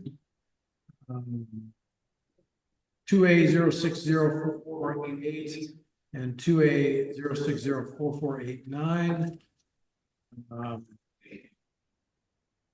Couple of pretty old cases. Yeah. What are we doing today, Mr. Haverko, on the Raddick case? And I told Mr. Raddick that at some point the city or the court might say, hey, this case is getting a little long in the tooth, and why are we resetting it? And so we just submitted a motion to continue, asking to reset again. What's happening is his suspended status has been reduced from second degree to third degree, so it's just unpaid tickets. And then he found out he also has a hold from Alaska because he doesn't live up there, and he's not able to show ongoing proof of his treatment that they'll accept to then release the hold. They're not going to release the hold until he completes treatment here, which he is in treatment, as I understand it. And anticipates completing treatment around when? 3 or 4 months. So we're kind of pushing our luck here a little bit, but trying to get to the point where he's able to actually get licensed. Because the other issue he's trying to avoid, if he can, is he's on probation in Lewis County District Court. Lewis County District Court can be pretty tough. Can be really tough. Yes, they can. And he wound up pleading guilty to suspended driving and interlock back in January of 2025, and they took 2 years jurisdiction. So at least right now, his understanding is if he pleads guilty right now, even if the city reduces the suspended charges, that just new criminal violations are going to give him like maybe 20 I was days. gonna say, if not 30. Yeah. And so what he's trying to do is get relicensed in the hope that Mitigated. he can mitigate and maybe they'll, be more forgiving there. So, I just told him that, this court's pretty lenient, generally speaking, with regard to resets, but these cases are getting, they have some age on them. So at some point, either a judge or a city prosecutor is going to say, hey, these cases are getting older. So that's kind of the background. So at least for today, hopefully we're asking to reset as generously as the court and the city would allow. Okay. What's the city's? City's not objecting. You want to go 60 days? It's fine. So, Mr. Raddick, what I'm willing to do is go 60 days out, but this will be the last continuance of this. Alaska, you know, all the states have, most of the states have what's called reciprocity. So if I'm suspended in maybe it used to be Wisconsin was the only state I knew that didn't have reciprocity. But if you're suspended in Ohio, Florida, New Hampshire, South Carolina, Texas, California, if you're suspended there, they'll suspend you in Washington. So it sounds like Alaska is the same issue. So you're gonna have to deal with that in Alaska, which it sounds like you're trying to do. To get things cleared up here, because it looks like here it's a question of paying a reissue fee, as far as I can tell. So we'll kick this out in 60 days, make a note, just no more continuances after that. I mean, at some point, the rubber's gonna have to hit the road, as they say. They're just your Alaska wants me to complete the treatment that I'm in. My treatment is completed within 3 months. That's what I mean. Meaning you can get it released in Alaska. Yeah. So they want completion. That doesn't sound right, does it, Mr. Haverko? Well, I mean, I don't know Alaska. initially it doesn't, but I think what he's saying is, and I haven't verified this, but what he's saying is their position is, since he's physically not there to supervise, they're according to him, they're not really wanting to supervise him, but rather they would consider a completion of treatment to be sufficient. In other words, they're being a little tougher about it because he's not there. And you have how much? You have how many more months of treatment to do? I don't know if the court's willing to indulge, but you know, we filing a pretty long waiver. Well, we put out 90 days then. I was going to ask for 120. 4 months. I mean, it doesn't make a lot of sense to come back if he doesn't. All right, what's the city's thoughts? So long as there's no new law violations in that interim, go ahead and continue at 4 months. But the expectation at that time will be you come back with your license. Yes, sir. Okay. So let us update this form and you reset it. So it'll be about March. Yeah. But March 26th. March what? March 26th. March 26th at 10 a.m. Yeah, the waiver's through August 18th. It's a super long. Yeah. Yeah. Okay. All right, I'm gonna sign this order. All prior conditions remain in effect. No new law violations between now and then, or that'll obviously change the landscape. So, okay. All right, we'll give you a copy of the order at the window. Good luck to you. You're welcome. Good. So, oh, and just for the clerk's knowledge, I put in the case number. It's pretty neat. Yeah. It's pretty. You're able to find it? Okay. Yeah. There's a waiver of jury. Okay, cool. Pretty neat. I didn't. We have Speedy. Okay. So the next matter would be Jason Shorts. And so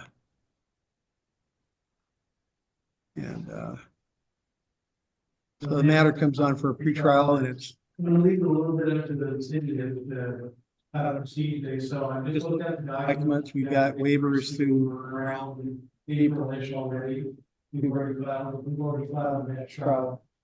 Jury trial waiver, the range trial. So he is wanting a trial. So I guess the question is I don't know if the city's prepared or knows what dates actually work, or if we want to set maybe one not real lengthy, but just a short pretrial proceeding to concur with its officers and figure out. Yeah, I think he would like to schedule this in the new year. That way there's plenty of time to coordinate with the officers. Okay.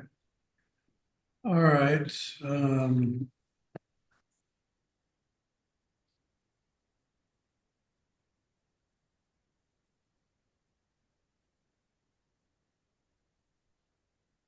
Looks like it's a refusal case. All right.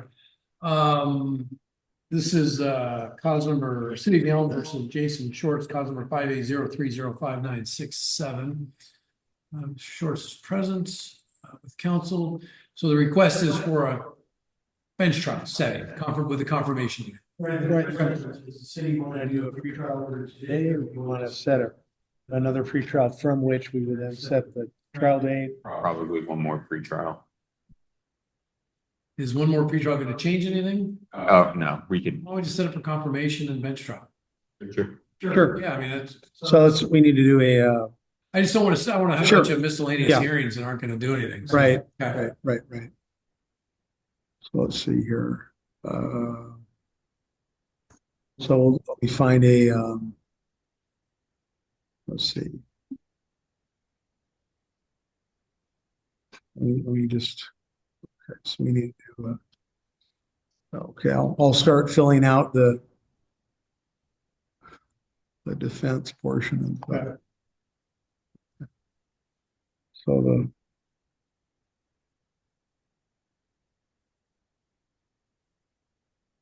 there's, there's no breath test. There's no suppression issues. Right. Um, Yeah, I think I looked, I just looked, it looks like maybe 2 officers. Yeah, so let's see. Say discovery is complete. Okay.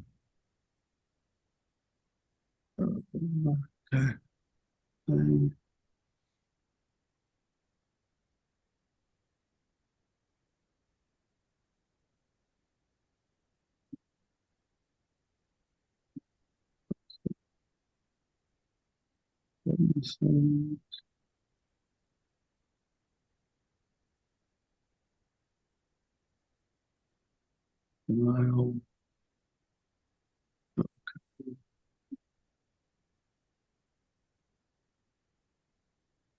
I don't know if the city wants to input anything into. We're gonna sign here. So we're now signing the defense half of the pretrial order. And is the next date in the order, or do we have a separate setting? So it's just gonna have the confirmation right now. We Oh, have a okay. couple of Okay, confirmations and bench trials coming up, so we'll have to figure out. the so we've date. got a trial confirmation on December 18th And at 11, and then are we picking a trial date? not yet, I need to reach out to Okay, Subpoena and see what dates work for the office. okay.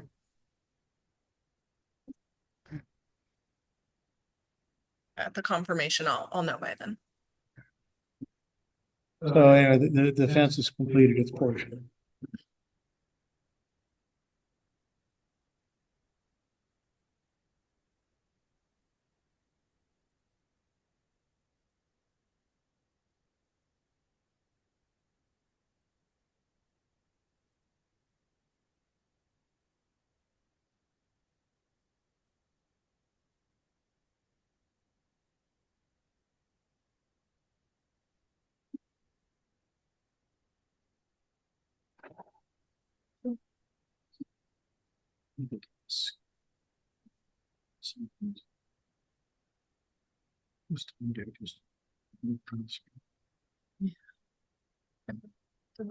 Yeah, we'll figure that out.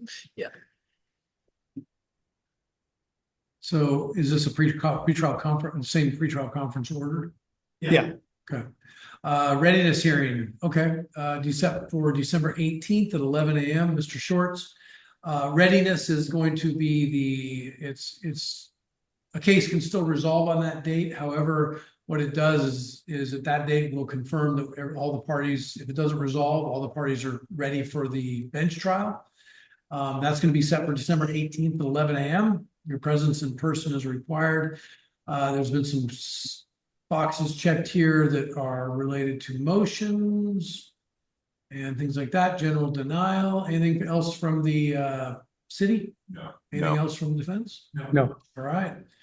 Mr. Shorts, I'll sign this order. We'll give you a copy of it. Stay in touch with Mr. Havergal. Okay? Thank you. We could jump to the 11 o'clock calendar, Alejandro Esteban Villa.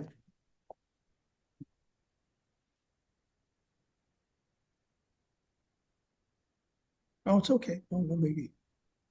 No problem. No problem.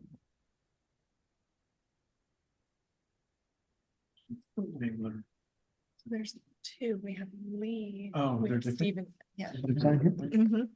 They all come from the same firm. I'm sorry, who do we have here? This is on the 11 o'clock. Last name is Villa. Oh, Via, Alejandro? Right. Okay, got it. All right. And it's, we placed in the court, an SOC stipulated order of continuance, the matter to be continued 12 months, and the condition of no new criminal law violations, $250 court fee, at the end of which time the city would move to dismiss. Okay. And you are Alejandro Esteban Villa? Okay, good morning. So, Mr. Villa, is it Villa or Villa? Villa, okay. Mr. Villa, we are, have before me a stipulated order of continuance which is a contract. Did you read through this with Mr. Haverco, or did he read it to you, or both? Okay, I feel like you got enough time to go over it with him, make sure you understand everything. Okay, so you are originally charged with theft in the 3rd degree, but this agreement gives you the opportunity to get this theft in the 3rd degree dismissed after a period of time. In this case, it's going to be for a period of 12 months. During that time, you're going to pay $250 as a probation monitoring cost. You're to appear timely at all court hearings, not to have any criminal law violations.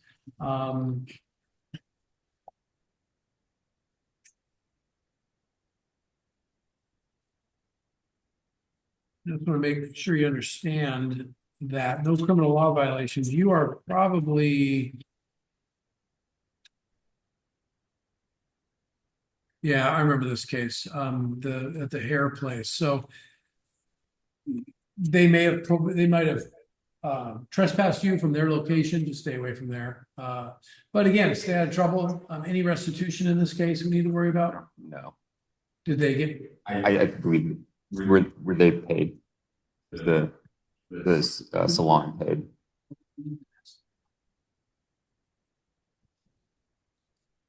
Or what are you doing? I can, and I'm gonna have you convey to Mr. Haverford because I can't hear anything.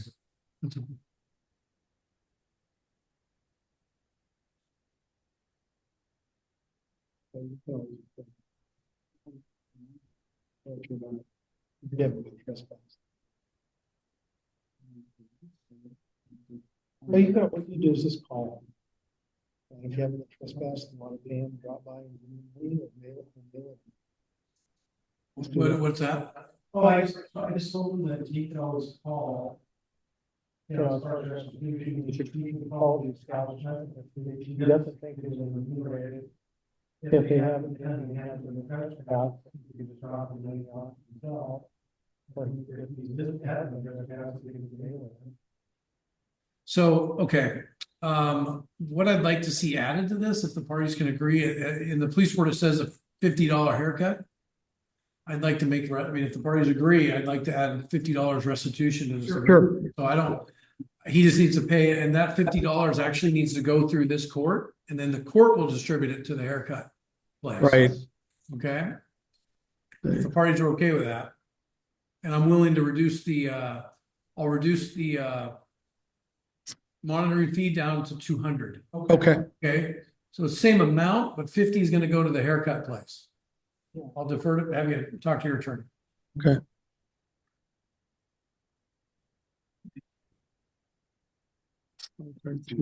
What's that? What was it? What was the name of the place? I'm sorry.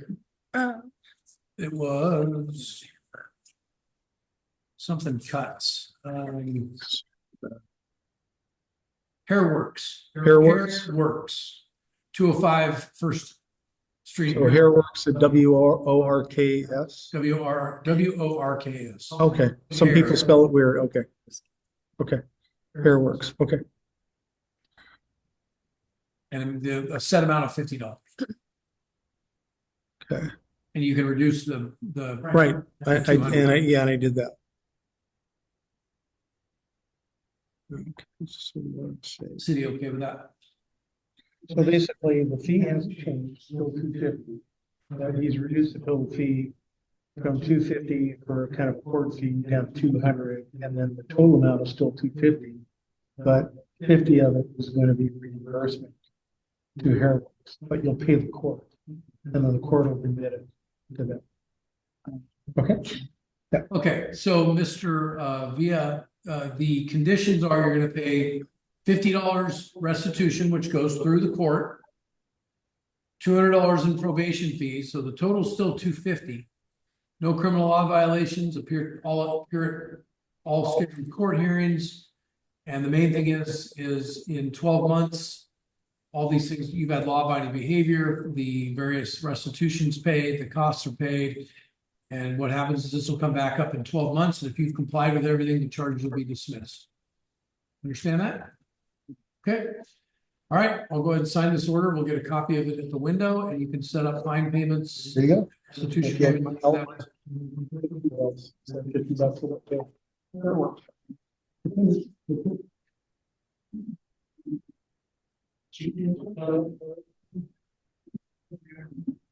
Gillian Barrett? Okay. Mr. Havercook, not quite yet. He's gonna chat with you. Any other 10 a.m.s? He's number one on the 11. Yeah. Have you had any word with any of the other 10 a.m.s, Mr. I have one now. Might as well. Oh, okay. Oh, sure. Okay. So, let me get my notes. Okay. So, Dana, I'm disappointed he's not here because he actually has lots of. Let me take a look at it. I don't know if cities is more to manage to no, with ID today and that's a take care of the person with the FGA. Right. He'll lose his license again. He is licensed. Yeah, so you will make that.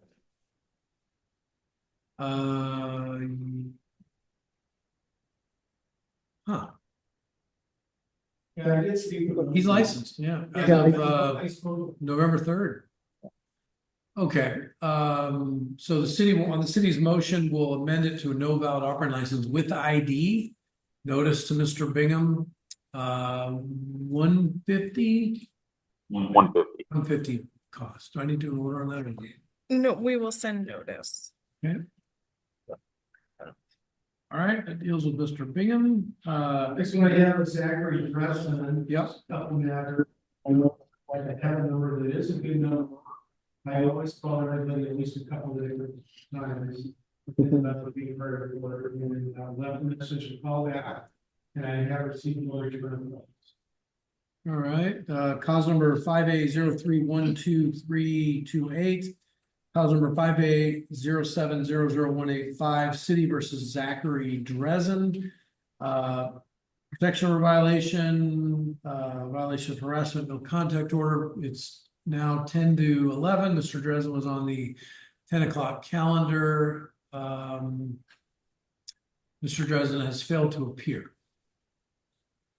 What's the city's recommendation? City would like to see a warrant issued 1,000 cash or bond for each. Okay.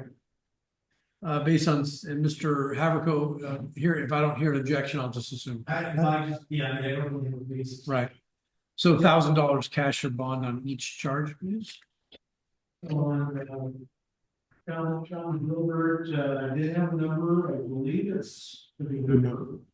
The number to answer, his voicemail, I left a message, couple messages.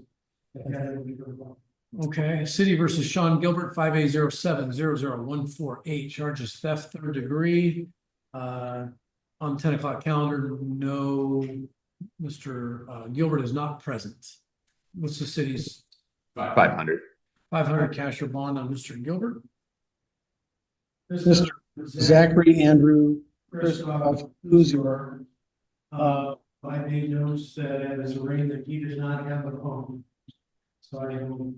No information as to where that was, and I don't know.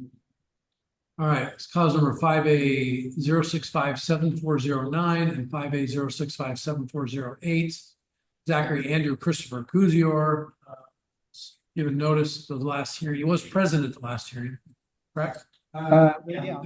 He's on for rain, yeah. Yeah. So he's given notice to be here this Yep. Sunday at 10 a.m. He has failed to appear. I see he's got a subsequent theft charge out of Olympia from September 20th. It's on warrant status. So in our case, just so the city's aware, he has,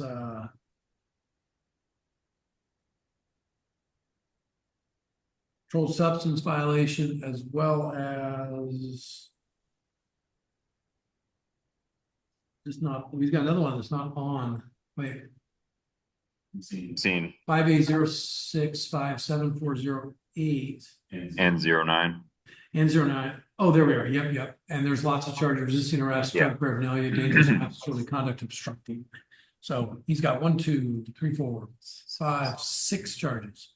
500 each. We'll go 500 cash or bond on each, total of 3,000. Who's your? And then Samuel Newman.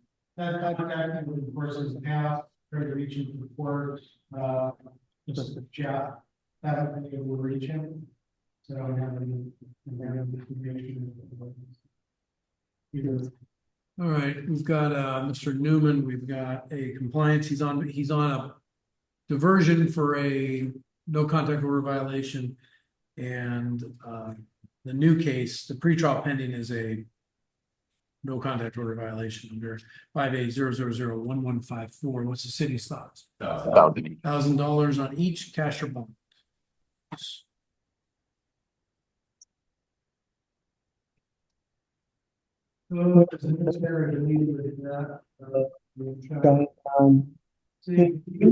Disappointed she's not here. I spoke with her a while back and she was disappointed. Yeah, charges, it's 580700138, Beth Third. Now almost 11 o'clock. Miss is not present. Because I have talked to her, she hasn't been willing to take care of this case against the past. Of course, to consider maybe the FDA receiving all purposes. She does. We did that back in October. Oh, according to my clerk, we did that in October. So I think that ship has sailed. We don't have a good mailing address. Don't have a good mailing address for it. Okay, got it. City's thoughts. Steph Third, looks like it's actually her first. I think I remember this person. I think it's, was she pregnant or something too? Anyways, she doesn't have a 2025 has not been a great year. 2024 was good. Be a good reason to. You know, it is a new year. What's the city's thoughts? 500? What does the city want to do with this? 500. 500 cash or bond on this city. Okay, that concludes the 10 o'clock calendar. It's 10:55. We have an individual here. I think, do you need some time with some folks? Yeah, we can take up the matter of Killian. Okay. On the 11 o'clock. Oh, yes. All right, good morning, Mr. Barrett. This is cause number 580864568. I appreciate you being early for it. DWS second to warrant quash motion. Mr. Barrett is present with counsel. Are we just quashing the warrant today? We're gonna ask for a reset. Yeah, he's a Renton. What's that? He's a Renton. Oh, it's You a, had asked. oh, you were here last time and you had a warrant out of Renton that I asked you to get. I don't think he's taken care of it. However, I did speak with him and he does have a warrant quash date set up. Yeah, on December. And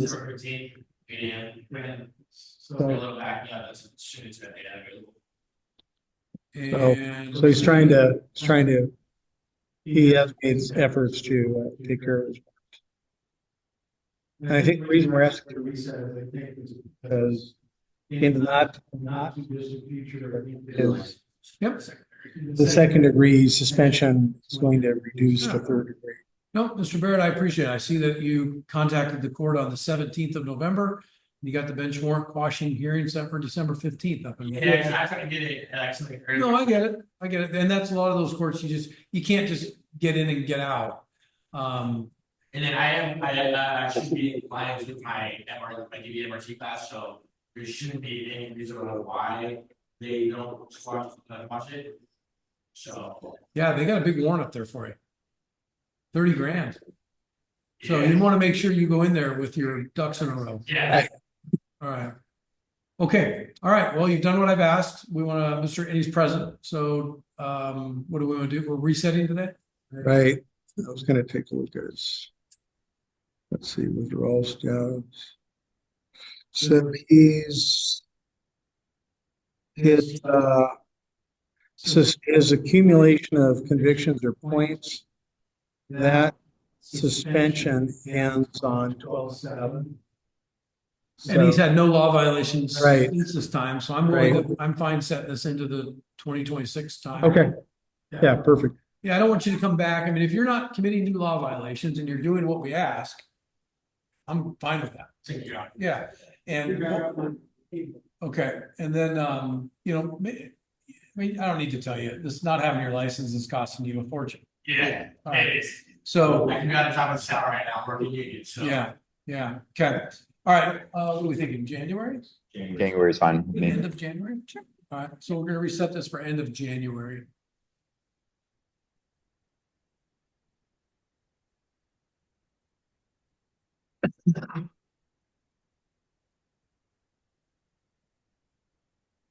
January 12th. I did the 29th. That's Okay. our latest one. Yeah, Okay. January, gonna be reset to January 29th at 10 a.m. So January 29th, 10 a.m., Mr. Haverko. Okay. For Mr. Barrett's case. And Mr. Barrett, get all your stuff taken care of. Hopefully you come back licensed, stay in touch with Mr. Haverko. Yeah. And we'll see you back here on the 29th of January. How they doing? Yep. And grab a copy of this order at the window. All right, we have one individual in the courtroom. What's your name? State. Oh, Furwagon, okay. All right, you're here. He's, yeah. Do we need to take a recess for a little bit? We're fine? I'm not sure who there is. Okay. Take a look at my news. Oh, you're good. Just have to plug this in. Systemic status has been reduced by 30 days. You related to Stephen Furwangler? Yeah, he's my. I think we held him this morning. So I don't think he's gonna be at Thanksgiving. Unless he bails out.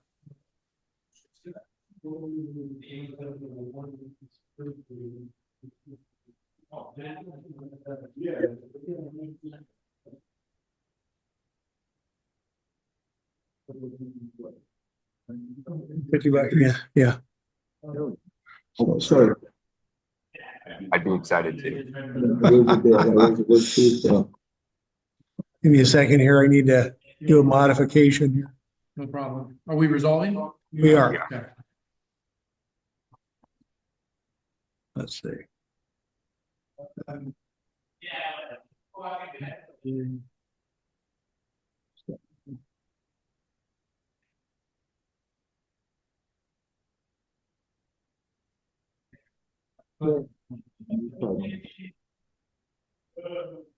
Yeah, I can try to.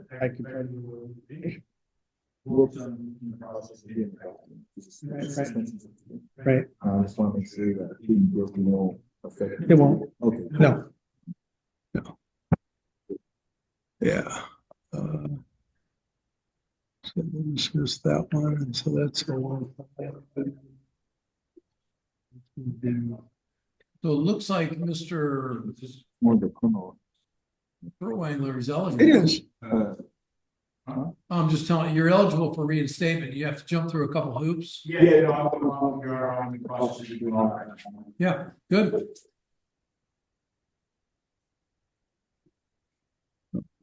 So there's more. It is a criminal charge, but it doesn't suspend your license unless you don't pay it. Yeah. So.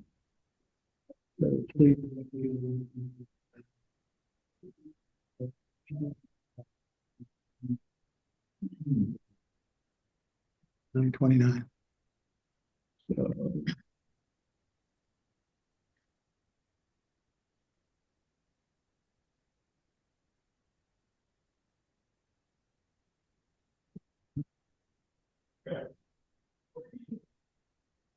Then you sign here.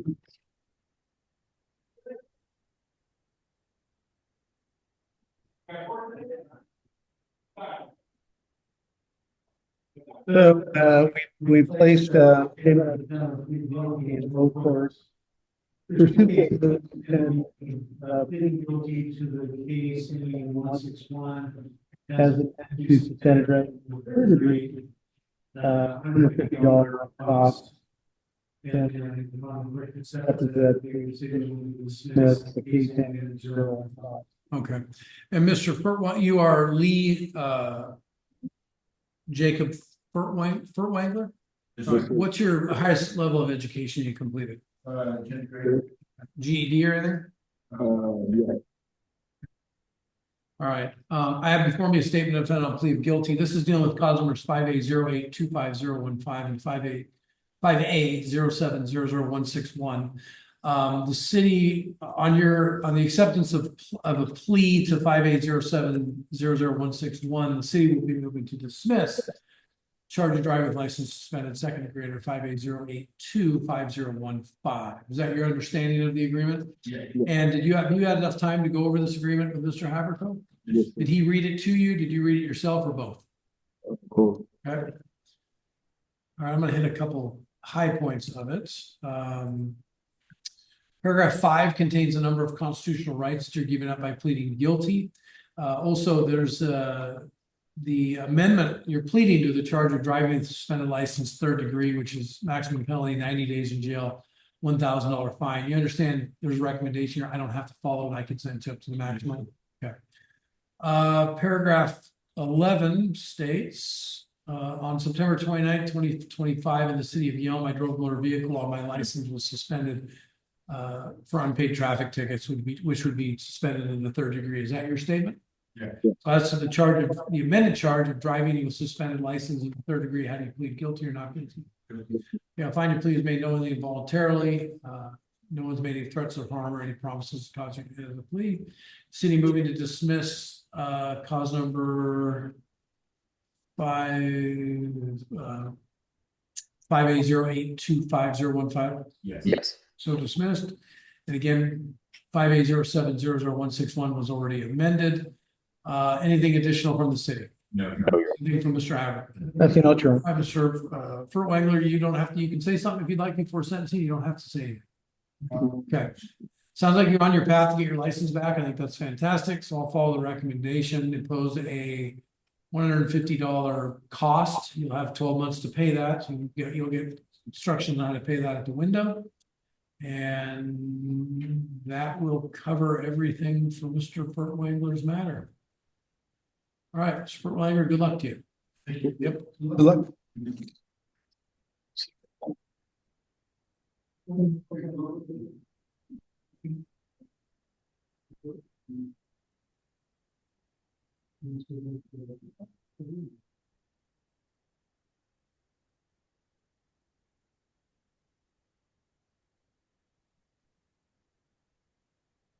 Oh.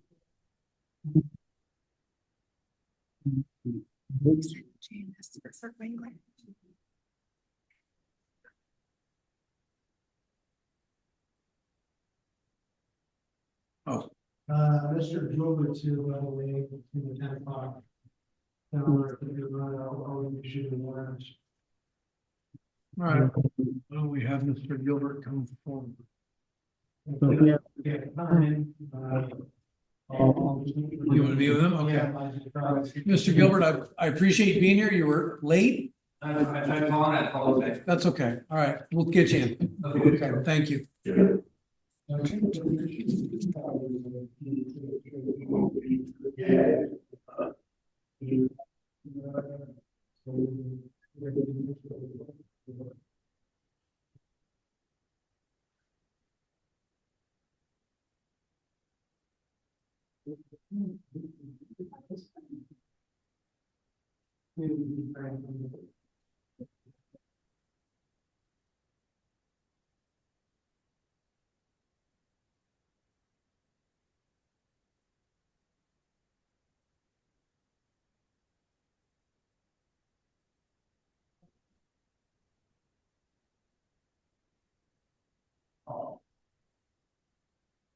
Take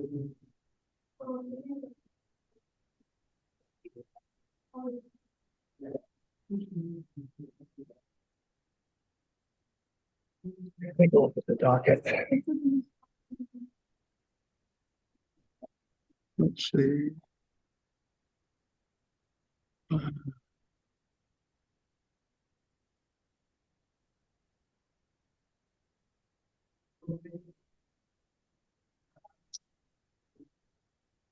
Jab seems to want to time out on me kind of quick. You know, and then I gotta re-log in. It's got pain. But it is what it is. Okay.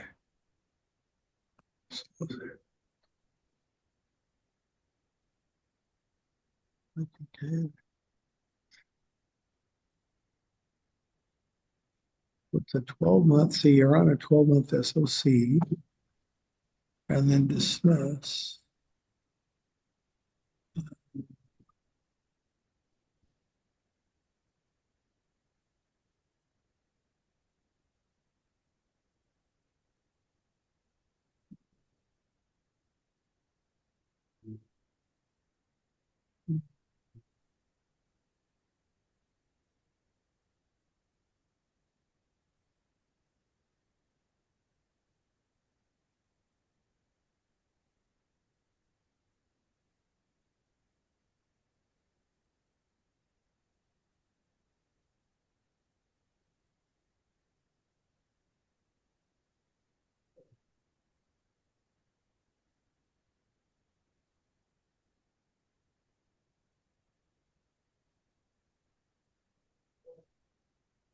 Did you ever pay the fee?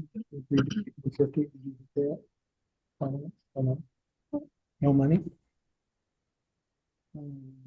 Actually, yeah, the agreement was entered into on November 21st, 2020. So, um,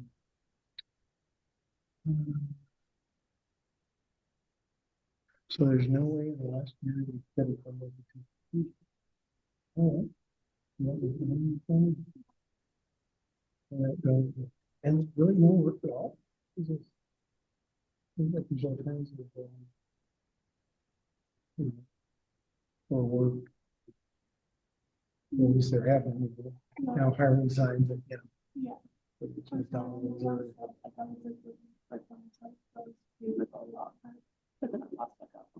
You know, you know.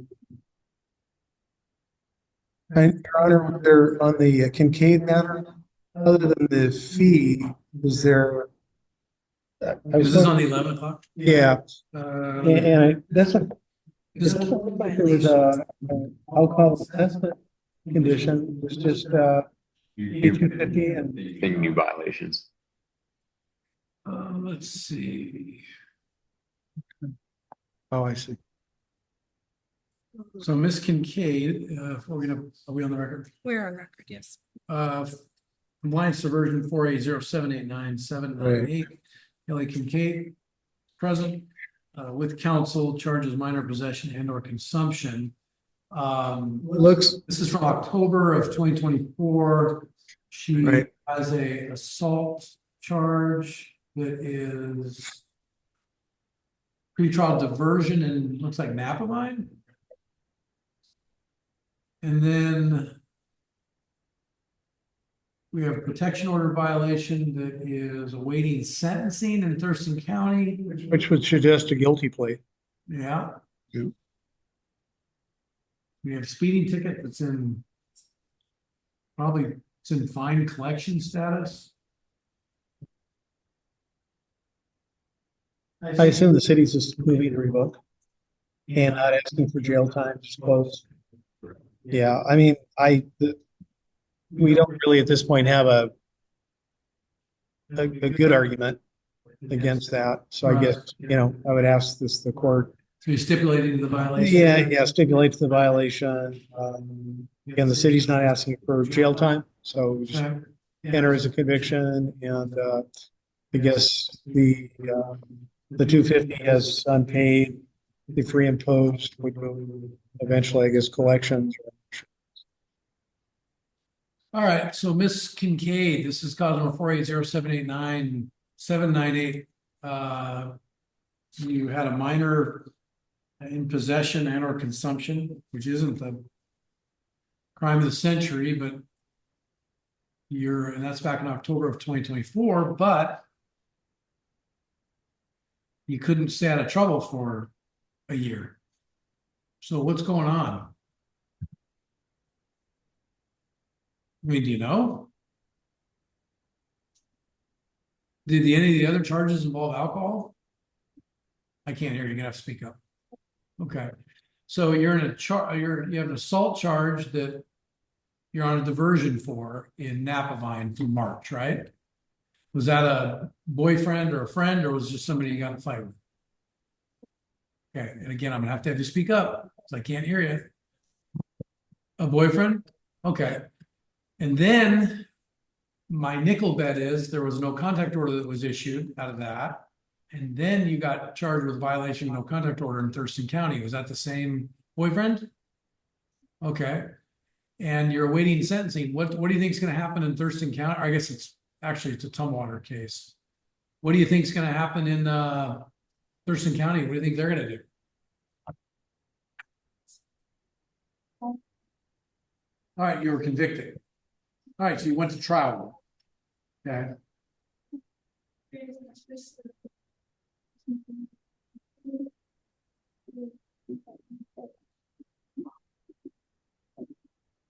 Okay.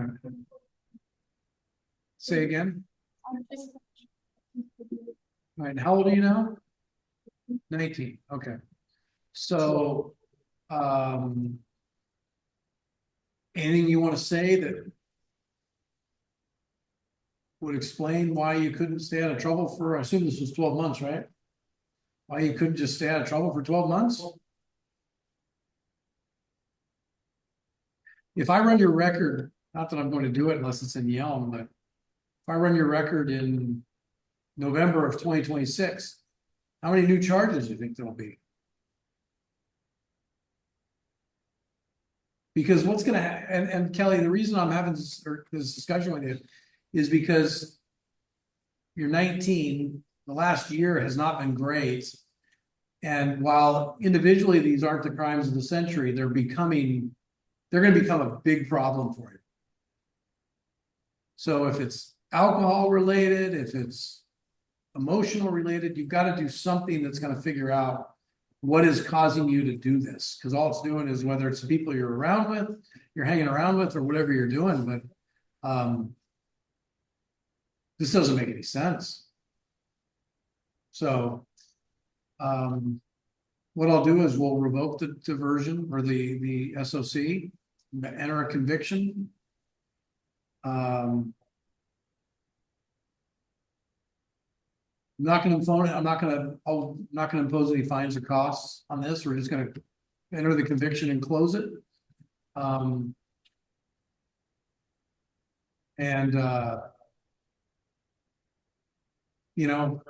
Because I think what's going to happen is Napavine, you're going to lose the diversion in Napavine. So I hope you figure it out. Whatever you're doing isn't working. Okay. All right. So we'll go ahead and do that. I'll sign that order. And Yes, there's the order. Ms. Kincaid, I wish you the best of luck. Okay.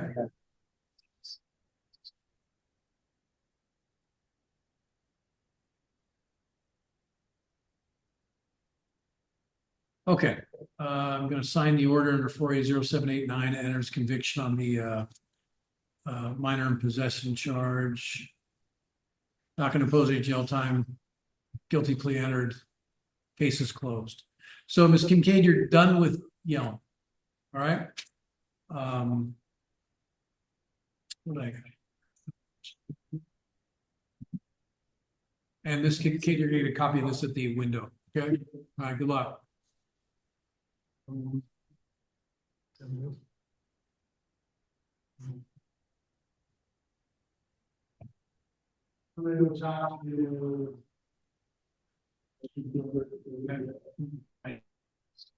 Just have it.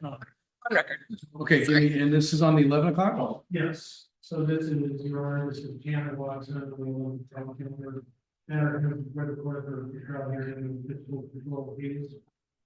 According to the agreement, that being a junior stipulated murder continuance. During which time $750 costs. Has has the usual DUI related conditions, so there's requirements for an alcohol evaluation. At the end of the 2-year period, the case to be amended to reckless driving. And also as part of the agreement, the city parties are agreeing 7 days in jail. That have to be served within 120 days. And they can be served in either. Question, can I impose jail on an SOC? Because it's pre-conviction.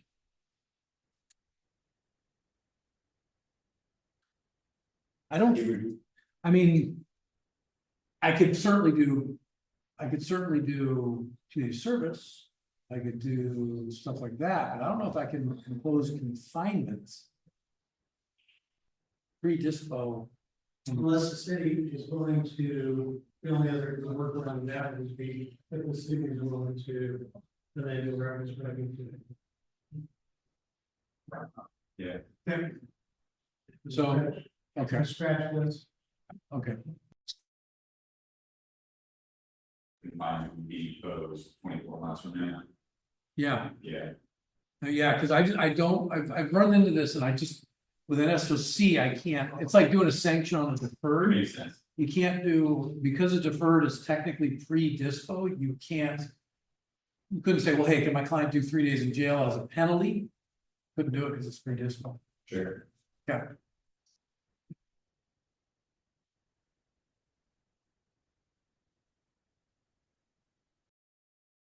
One second. All right. this On record. Recalling Tanner Watson, cause number 580312287. Mr. Watson's present with counsel, and we have a disposition. So, yeah, he's gonna enter a Alford plea combined with the Henry Bar plea. To that record driving, the factual basis of the case doesn't really support a record driving charge, so that's the basis for that. So it's gonna plead to be mandatory to reference driving, all of the usual DUI conditions. I think the parties have stipulated that on a no test. City's gonna ask for a $750 per fee. And again, all the rest of the conditions essentially just the usual DUI related conditions. Got it. We're recommending 7 days and no objection to private house arrest. Okay. And, Okay, all right, and you are Tanner Watson? Yes. All right, Mr. Watson, I have before me a statement of intent on plea of guilty. It says you're 31 years old, went through the 12th grade. And the charge is going to be amended to reckless driving under RCW 4661-500. Maximum penalty for that is 364 days in jail and a $5,000 fine. You understand that there's a recommendation in this agreement that I don't necessarily have to follow. I can sentence you up to the maximum. Yes. Okay, and paragraph, and you also understand at paragraph 5, there's a number of constitutional rights that you're pleading guilty. Yes. You're giving up by pleading guilty? Yeah. All right, paragraph 11 states, it's an Alford plea in re bar, which what that means is normally with an Alford plea, there would be a reading of the police reports, but I'm hearing this is an in re bar, so that's sort of an agreement by the parties to plead to a charge that might not be factually supported, but you're willing to agree that you are guilty of in order to accept the offer from the city. You understand that? Okay. City agree with that explanation? Mr. Haverco, do you agree with that explanation? Okay. All right. So Mr. Watson, what I'm going to do now is I'm going to ask your statement as to the charge, the amended charge of reckless driving. How do you plead? Guilty or not guilty? Guilty.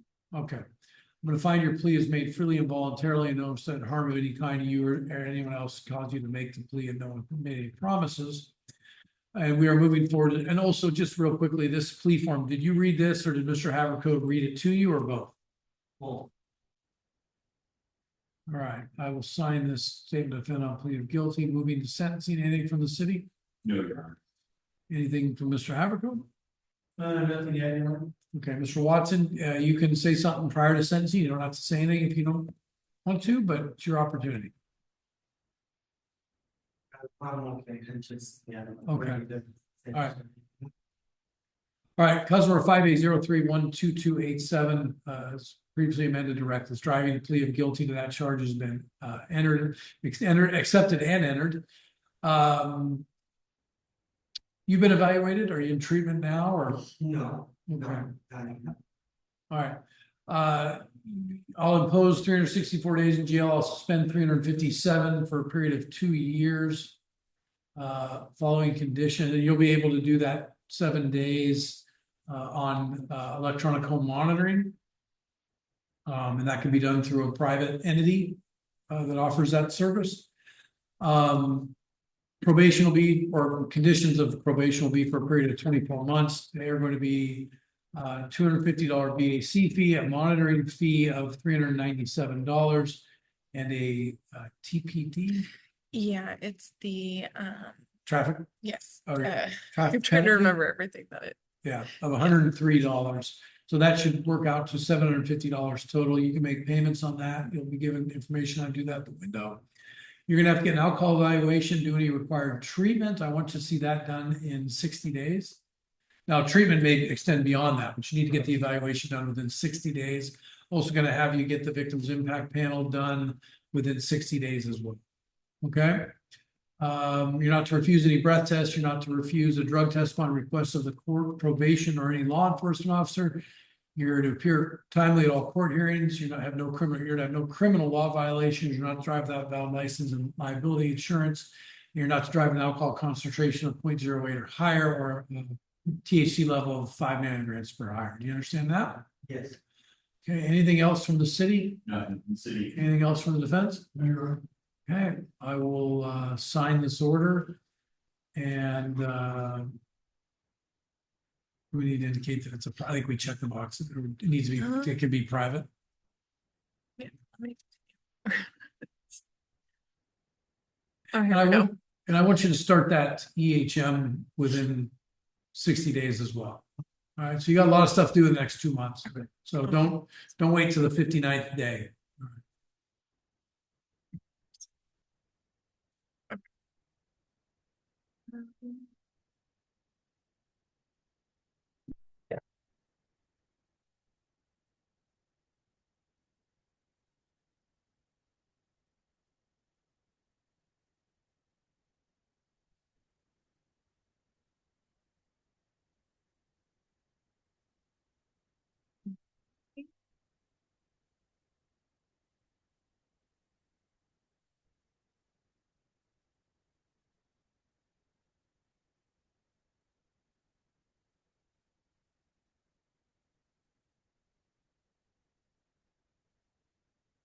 Good to go.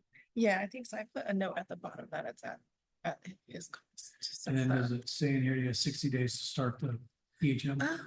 that, I'll put that in the other Put that box. in- It doesn't look like, yeah. yeah, they have a spot there.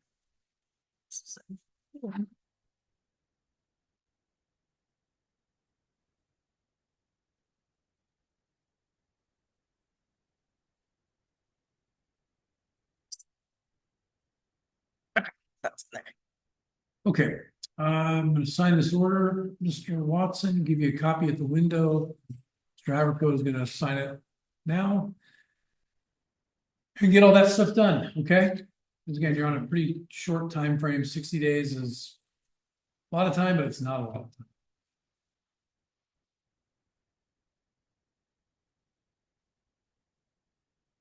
Okay, sign the order. Mr. Watson, good luck to you. I'm going to speak with Mr. Ray Bellman, who's going to hear. Okay. I have these. On record? Yes, please. And we're on record. Got it. Is Mr. Gilbert? This is Mr. Ray Ray Bellman. Okay. Yeah. Let's see.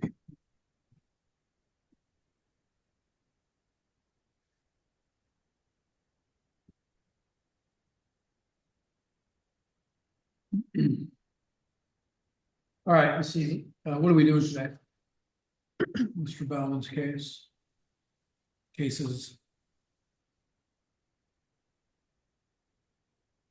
So, let's just turn the calendar here.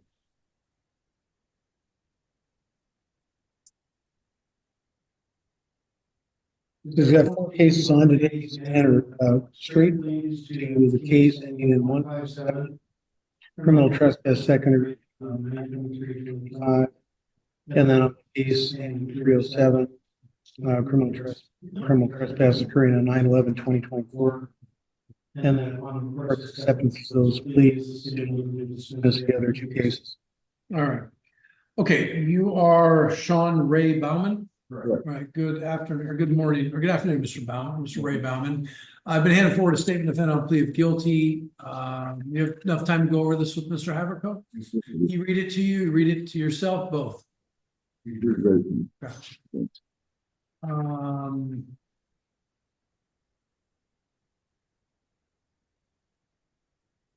So I'm gonna go over some of the highlights of this statement.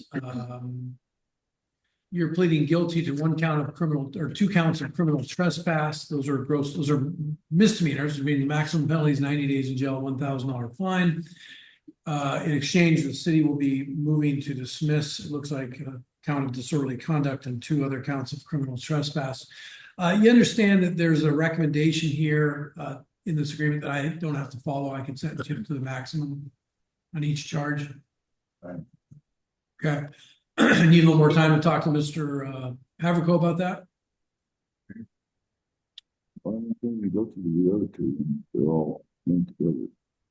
Well, there's 5 charges. There are 3.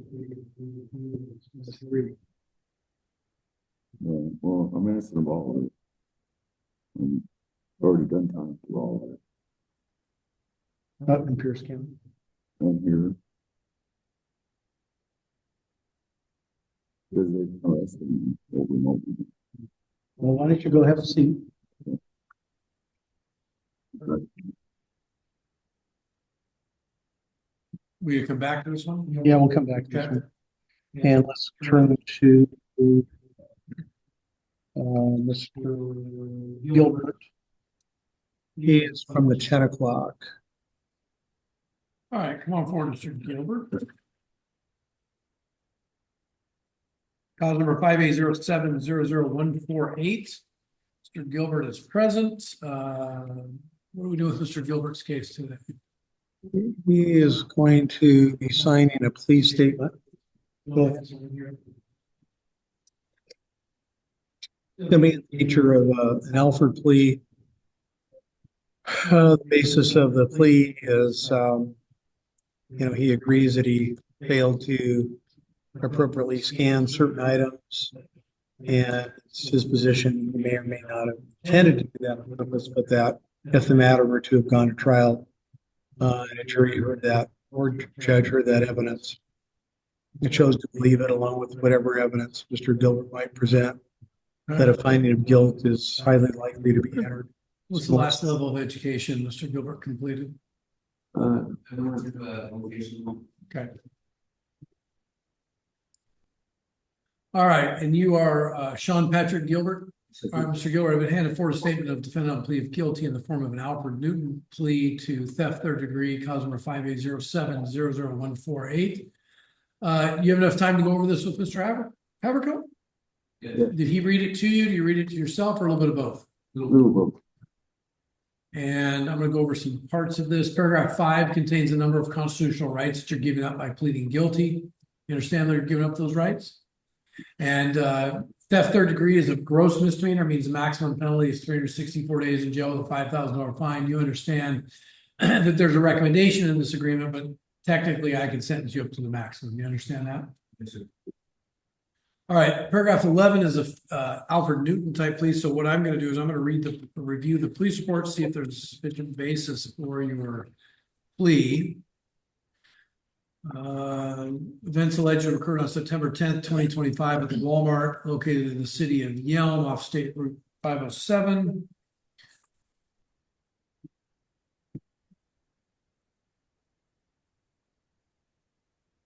You were contacted by an employee of Walmart.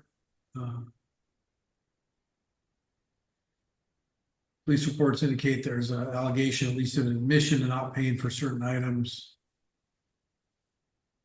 There were trading cards and some other things.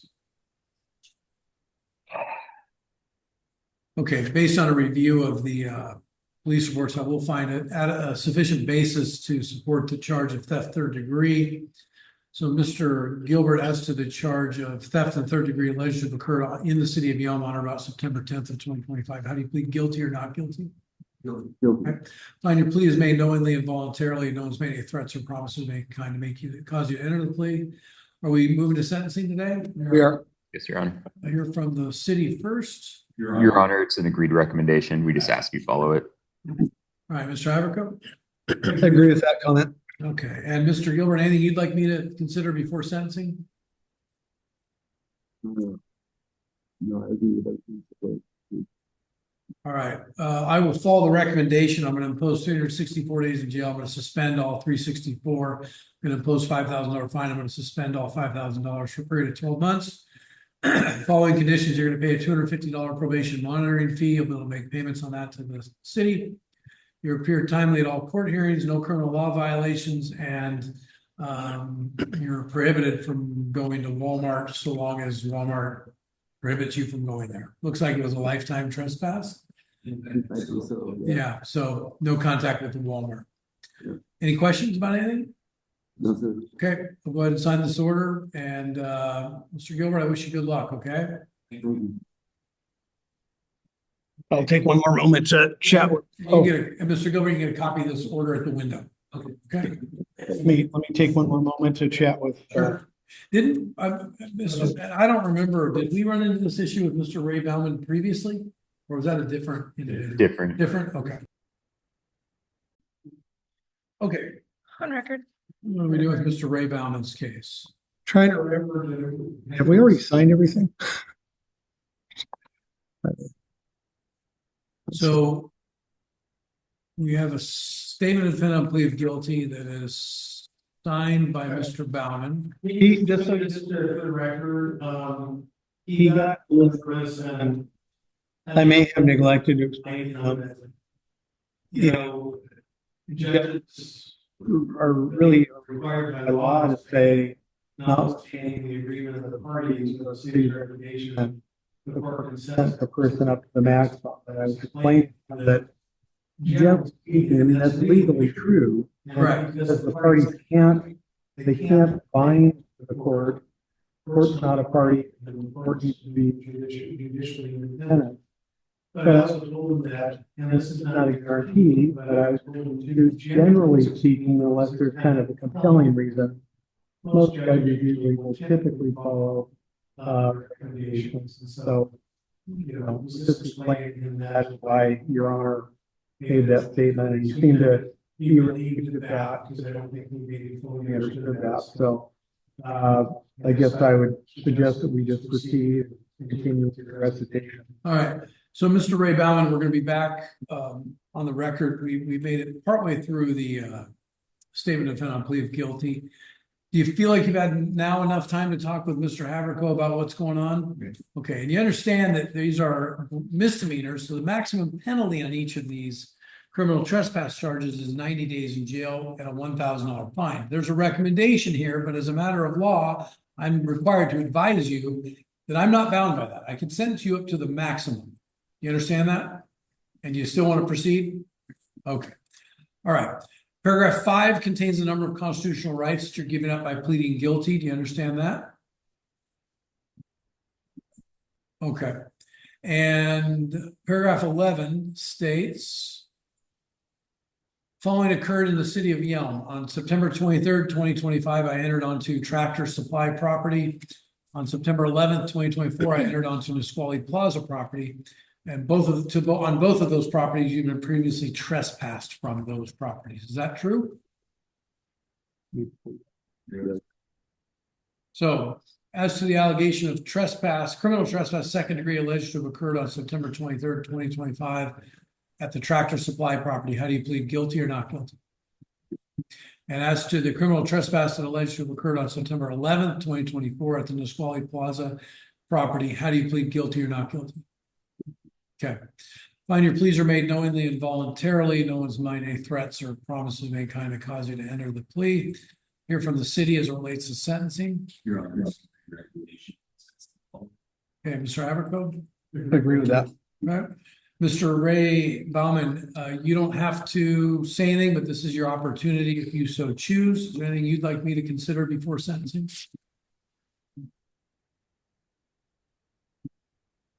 No? Okay. All right. I'm going to follow the recommendation, city moving to dismiss the cause numbers we discussed. Yes, Your Honor. Those three charges. Okay. I'm gonna, under 5A07000157, I'm gonna impose 90 days in jail. I'm gonna suspend all 90 days. I'm gonna impose $1,000 fine. I'm gonna suspend $1,000, period of 12 months. For cause number 4A0826185 will be dismissed. Cause number 4A0826185 will be dismissed.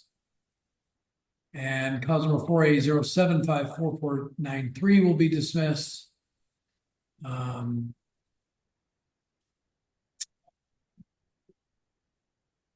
then the two charges that were found guilty of, the 5A0700157 and the 4A0639307, impose 90 days on each, as I said, suspending 90 days on each, $1,000 on each, suspending $1,000, 12 months. Conditions appear timely at all court hearings, no criminal law violations, don't go on the property of Tractor Supply, and don't go on the property of the Nisqually Plaza. You understand those conditions, Mr. Ray Bauman? You don't understand them? Or you do understand? I understand. Okay. Not saying you agree with them, I'm saying you understand it. Yes. Okay. All right. Based on that, I will go ahead and sign this judgment and sentence, and Mr. Ray Bauman will give you you'll be able to get a copy at the window, and I wish you the best of luck. Thank you. Mr. Frey, why don't you come on up here? Mr. Frey, 1 o'clock calendar. On the 1 o'clock or 9? Yep, he's got a couple matters He's on for 11 and 1. Okay. We have a pre-trial scheduled for 11, and then there's 2 new cases on the 1 p.m. So technically, we need a waiver on the 11 o'clock. Let's see. I think this is the Is it on time? first pre-trial, maybe after arraignment. Let me check.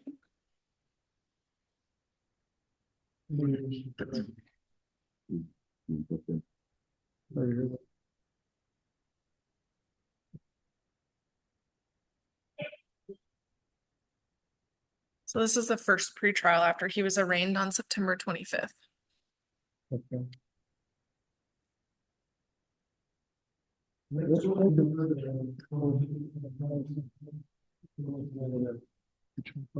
So give me a second here.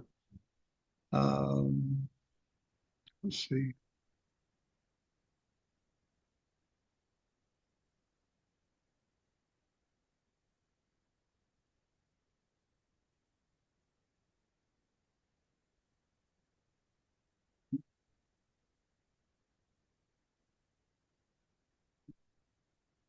I'm gonna do a motion to continue on the 11 o'clock case here, so that we can reset everything.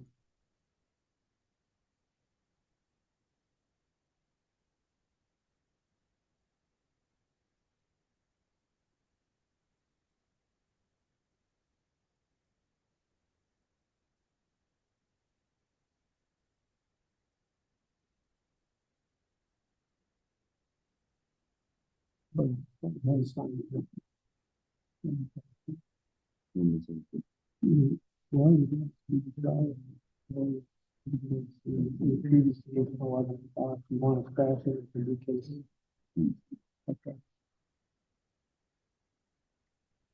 That's okay. Is that your signature? Okay. So we just placed the speedy trial waiver for the Mr. Frey's case on 11 o'clock. And so we asked to set that along with the court inquiry of counsel whether they're going to appoint me or do two arraignment matters for Mr. Frey. We are. Okay. So, Mr. Ferrer, I have before me a motion to continue with a waiver with a commencement date of today's date, expiration of February 18th, 2026. You go over this with Mr. Haverko? Okay. All right, we're gonna reset this matter to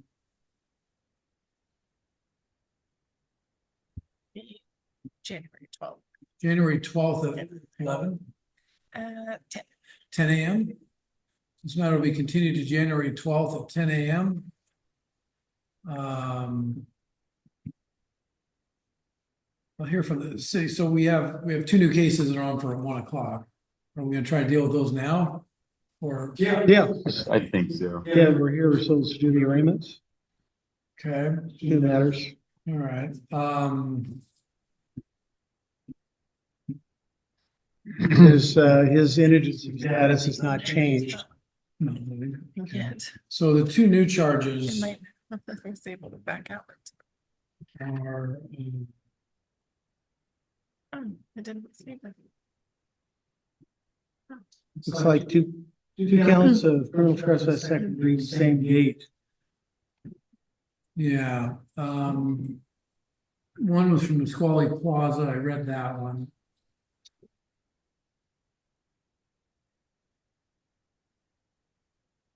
The second one.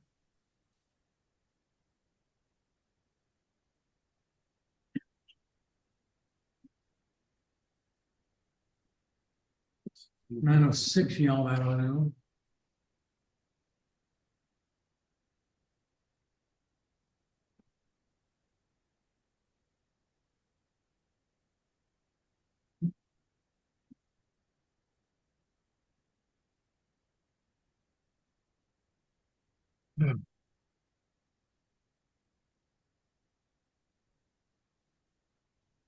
Looks like they're both from the Squally Plaza.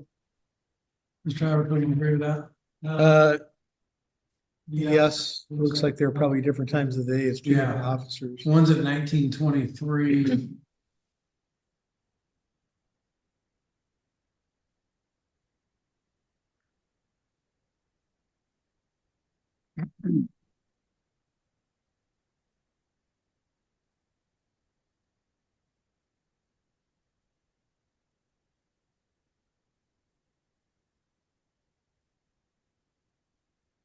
Yeah, one's at 7:33 p.m. and then And the other one, I don't see a date on or a time on. 6:13 6:13 a.m. Okay.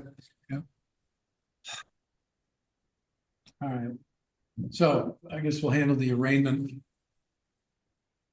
on these now.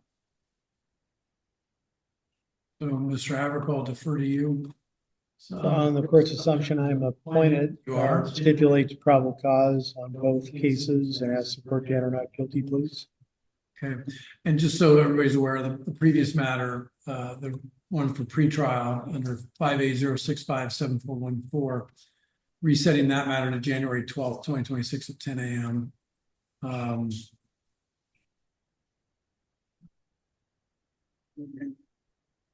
So as to the arraignment, the two charges of criminal trespass, both alleged to have occurred on November 15th. I'm going to find probable cause for purposes of hearing only for cause number 5A0912241, as well as 5A0864581. Enter plea of not guilty on behalf of Mr. Ferre. For those matters, note for the record, Mr. Ferre we just dealt with a matter that's on for arraignment today, which is malicious mischief from September. What's the city's thoughts on conditions of release? Well, Mr. Frey just can't seem to stay out of trouble.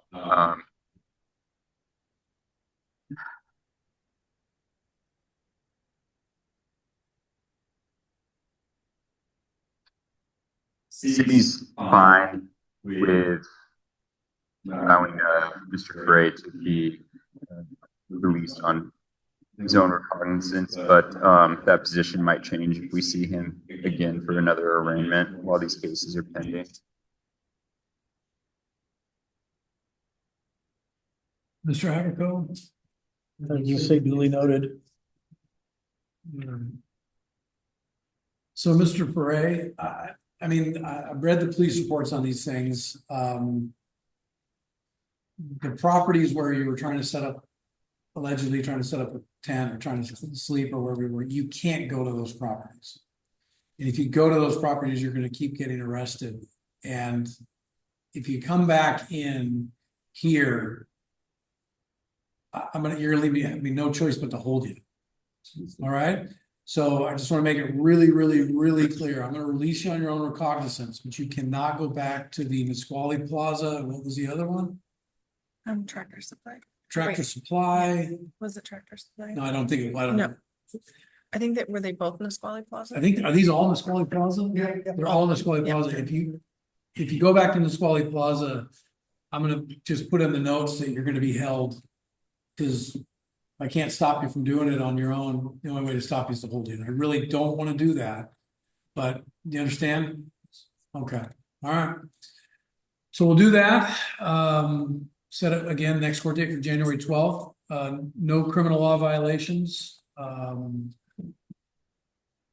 Stay in contact if there's a good number with Mr. Haverco, and hopefully we'll get it resolved on the 12th. All right. Okay, we'll give you. I'll sign this order. We'll give you a copy of the. Give you a copy of this at the window. All right. That's all for today.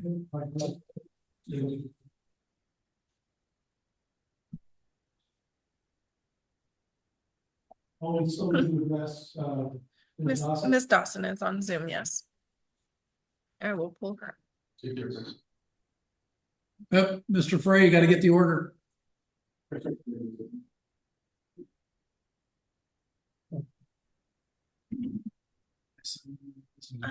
the pretrial release commitment, it will be on the PM calendar. Okay.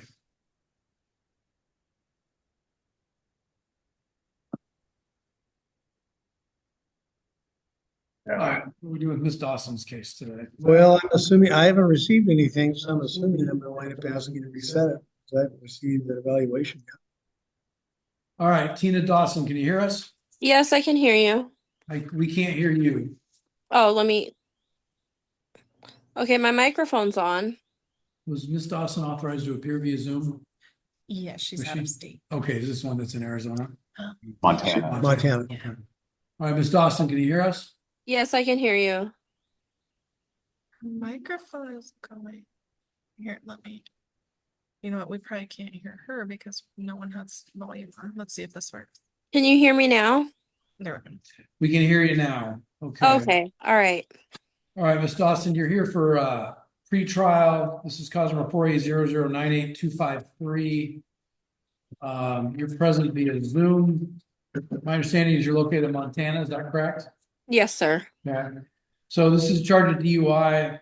We have a speedy trial through the end of December, essentially. Yeah, I prepared in anticipation of your court's concern, a new waiver, with an expiration of August 18th, 2026, pretty long. So I guess I would just inquire, Ms. Dawson, are we making progress on, getting an evaluation, looking for essentially a deferred prosecution evaluation? I have my evaluation set up for next Wednesday, and then we will, after my evaluation, we're going to work on setting up services that meet Washington requirements while I'm still here in Montana. It just took me a little bit of time to get the money saved up to pay for my evaluation.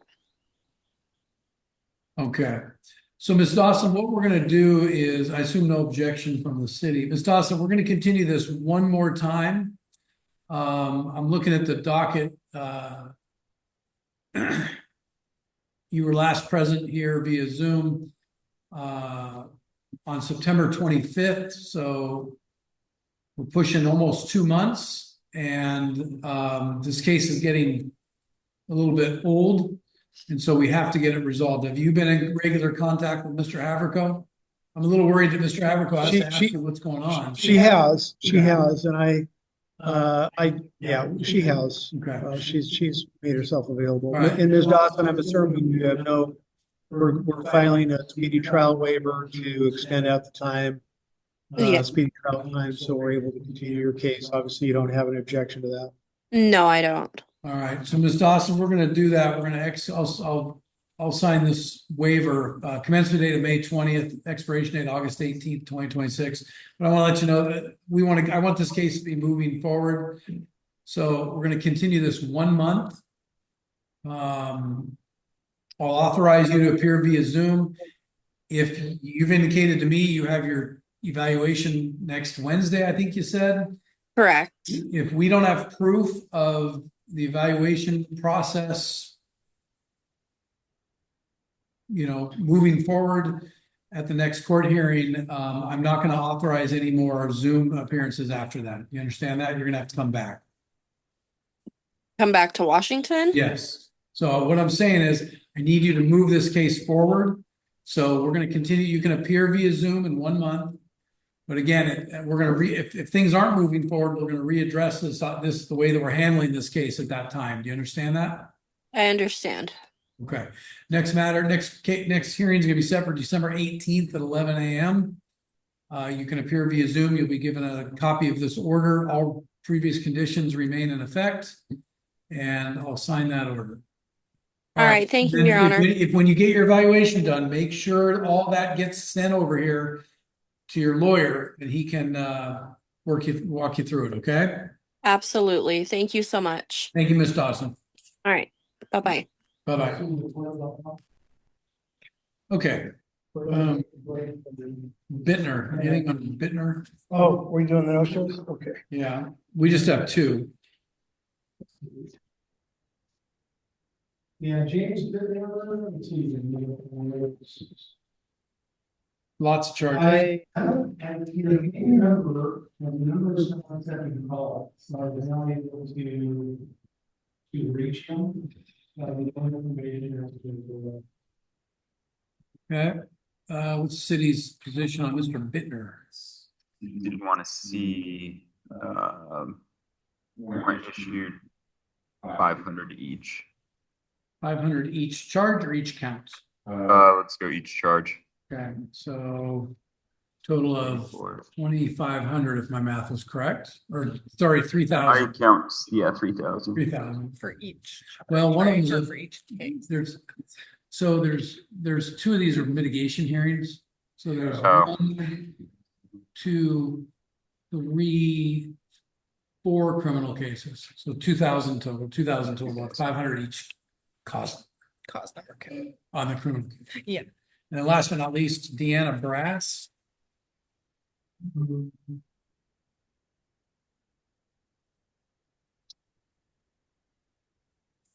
Most likely we made contact with Mr. Brass. Okay. 500 total. 500 cash or bond. All right, that concludes the morning calendar. We're back at 1 o'clock. You'll have to rejoin, yes. We're on record. Just waiting for Mr. Havercoat to log back into Zoom. Okay. Yes, ma'am.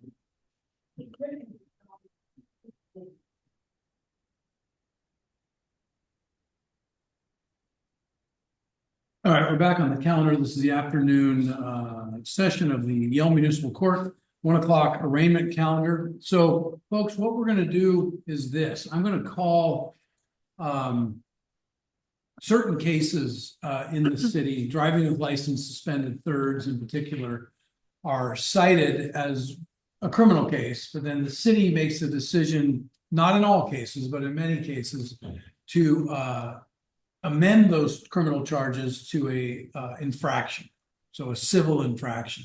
Takes it out of the criminal case and puts it into the civil role. So what I'm gonna do is I'm gonna go through those cases that I think might be qualified for that based on what the city advises me or the prosecutor advises me. So we're gonna go through those first, and if you come forward, I'm gonna ask you, if you hear your name, I'm gonna ask you to come forward. And what I'm gonna do is I'm gonna direct you to go to the window out here to the left, and the clerk will advise you, we'll give you the paperwork as to what's going on, and then you'll have a couple options, okay? All right, first case is Joyce Allgood.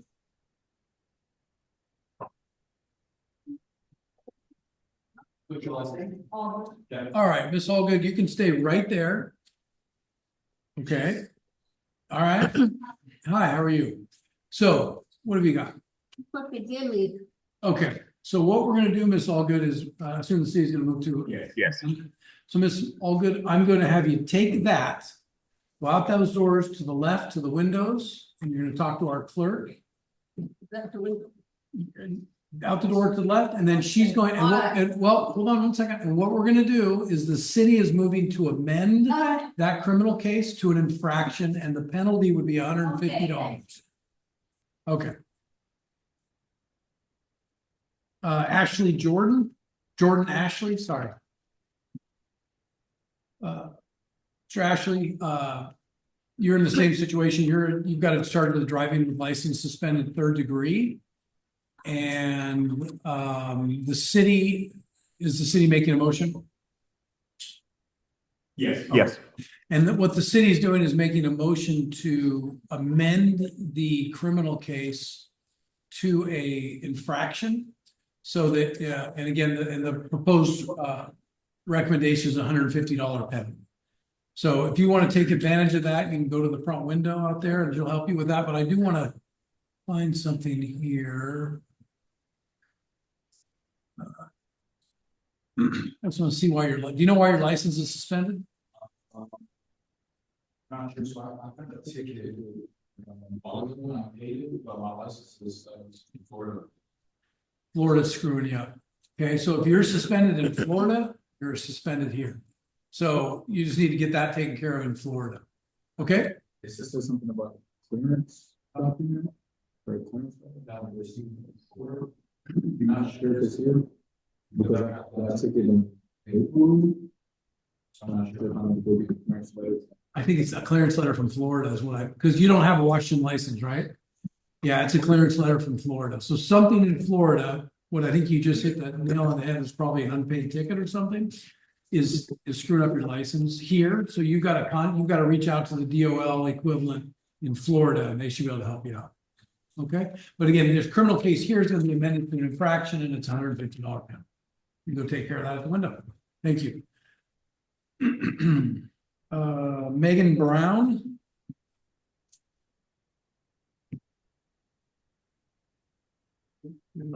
Ms. Brown, you are charged with a failing to transfer title within 45 days. Personally, they sold me and they sold me the third thing, and then they sold to me, so I have the paper, so I got the bill sale. And release of interest. Okay, what right now as it sits, the failure to transfer title within 45 days is a criminal event, which is why you're here. The city is making a motion to amend what expired. And what's the penalty? $150 monetary penalty. So I'm still advising you to go get everything transferred at DOL, but for our purposes, the city is moving to amend the criminal case to an infraction, and the paperwork for that will be out at the window. All right, thank you. Let's see. I think the case the clerk mentioned, Rodolfo Diaz Maldonado. Mr. Diaz Maldonado, you go ahead and say right there. I have it indicating you need a Spanish interpreter. Okay. So what we're going to do in your case is the city is moving to amend both of these. 2 charges of driving with suspended license. Third, the clerk who speaks fluent Spanish out at the window, she will be able to talk to you about the infractions. These are being amended to infractions. $150 on each. 100 on each. $100 on each as a monetary penalty.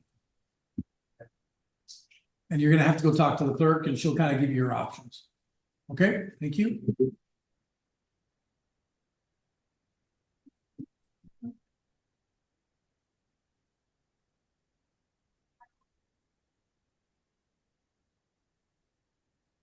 Sarah Richards. Jake Schweiger.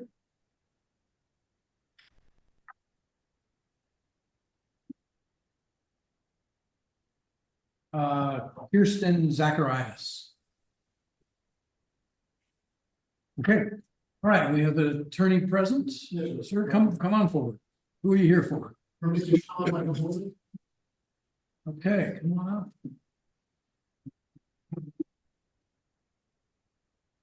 All right, good afternoon, good afternoon. How are you, counsel? Good, how you doing? Good. Are we here for arraignment today? Yes, Your Honor. All right, I'll go ahead and proceed.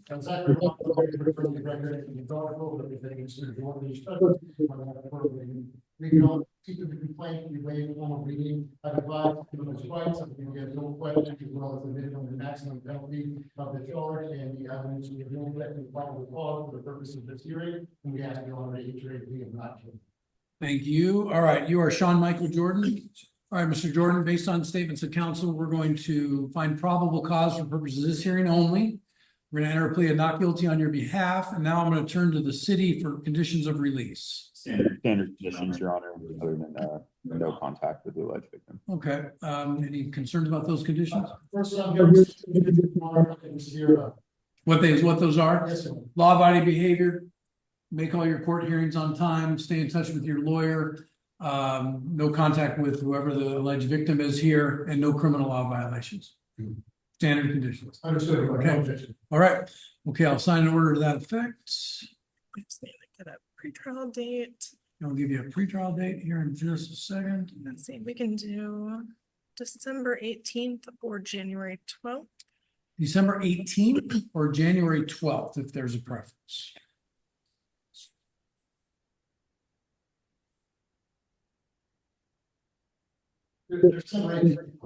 Okay, so we're gonna set this matter for pretrial on December 18th at 9 a.m. 9 a.m.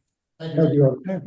And we'll get this order signed. We'll see, you can pick it up at the window. Good to see you. Thank you. All right, see you back here on the 18th. We have Attorney Bowden or possibly Philip French on Zoom. That one is for the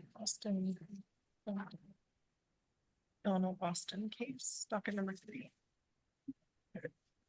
All right, do we have somebody from either Miss Bowden or Mr. French present via Zoom from the is Donald Austin present?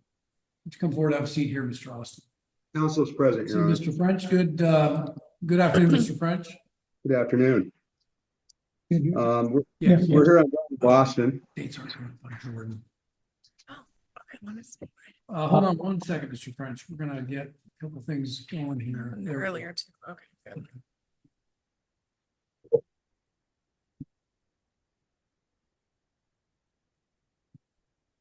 All right, this is City of Yelm versus Donald Austin, cause number 580886383. Mr. Austin is present in person in court, represented by Mr. Philip French, who's present via Zoom. Mr. French, this matter is on for arraignment today. What are we doing?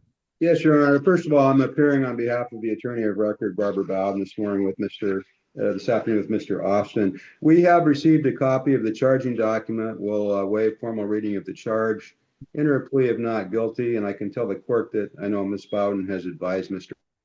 Austin of his rights at arraignment. Further, we've received an initial discovery packet, and based upon that, we'll stipulate the probable cause for purposes of going forward with the case. All right, thank you. And you are Donald Austin? Yes. All right, Mr. Austin, based on your comments of your counsel, I'm going to find probable cause for purposes of this hearing only and enter a plea of not guilty. Return to the city for conditions of release. The recommendation is standard conditions, Mr. French. Those are law-abiding behavior, no consumption of alcohol, no bars or taverns while this is pending. Submit to a breath test if ordered to do so by court or law enforcement. No operating motor vehicle with blood or breath test above 0.08 or 5 nanograms per milliliter of blood, as well as no bars or taverns. Any objection to those conditions? No objection, Your Honor. Okay. And Mr. Austin, you're gonna get a copy of an order with those conditions on it. You understand that? Okay. So need an out of custody. Do December 18th or January 12th. Mr. Freitas, December 18th or January 12th, if there's a preference. Oh, let's make it the 12th of January. January. 1 o'clock? It's gonna be at 9 a.m. It'd be at 9 a.m. 9 a.m. Gotcha. That should be in there. All right, Mr. Austin, you're gonna get a copy of this. Next court date's gonna be January 12th at 9 a.m., January 12th, 2026 here, 9 a.m. Conditions are what we talked about. You're also not to drive without a valid license and proof of liability insurance. And stay in touch with your counsel, and we'll see you back here on the 12th of January. Okay. All right, you're gonna go to the window outside and get a copy of this order. Okay. All right. Good luck to you. That concludes my calendar. Mr. French, is that all the matters you have? It is, Your Honor. Have a great day. You too. Take care. Okay, now what I'm gonna do is just kind of whip through the calendar here from the top. Jason Baker. Walter Chodkin. Victor Coloco. Come forward, please. Am I pronouncing your last name correctly? Colocho. All right, go ahead and have a seat, Mr. Colocho. Cause number 5A0825018. Mr. Colocho is present in the courtroom. Charges theft third degree. Mr. Haver.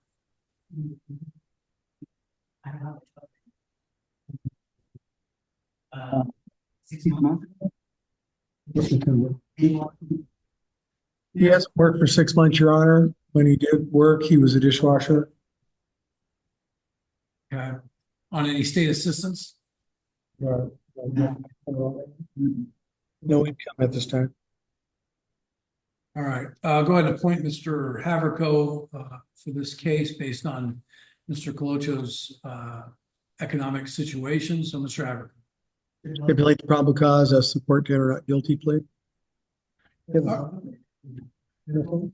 All right, based on the statements of counsel, I'll find find probable cause for this hearing only, enter a plea of not guilty on his behalf. Here from the city in terms of release conditions, I will advise so the city knows there's a active warrant currently out of Lakewood for theft third, similar charge. Other than that, doesn't look like there's much beyond 2020. Okay. Your Honor, since my understanding doesn't return to the Walmart on 507. Mr. Haverco? No objection. All right, Mr. Colocho, I'm going to release you on your own recognizance under the following conditions: law-abiding behavior, make all your court dates, get in contact, and I was hearing you discussing this, so got to figure out a way for you to be in contact with Mr. Haverco so we can keep this case moving forward, okay? No contact with the Walmart, you understand that? And then also another condition is going to be that the warrant in Lakewood is quashed between now and your next court hearing here. You understand that? So you have an active warrant out of Lakewood. You should, or we'll deal with it when you come back here in about a month. So, all right. So we'll give him an out of custody court date with those conditions, please. Next court date is going to be January 12th, 2026 at 11 a.m. You're going to be given contact information from Mr. Haverco. Conditions are what we discussed, no contact with Walmart. You're also going to have the added condition of getting the warrant quashed out of Lakewood before the next hearing date. Okay? All right. Give you a copy of this, go to that window. We'll give you a copy of this at the window.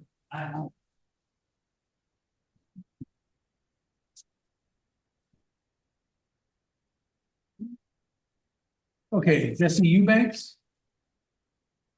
Jesse Fisher. All right, come on forward, Mr. Fisher.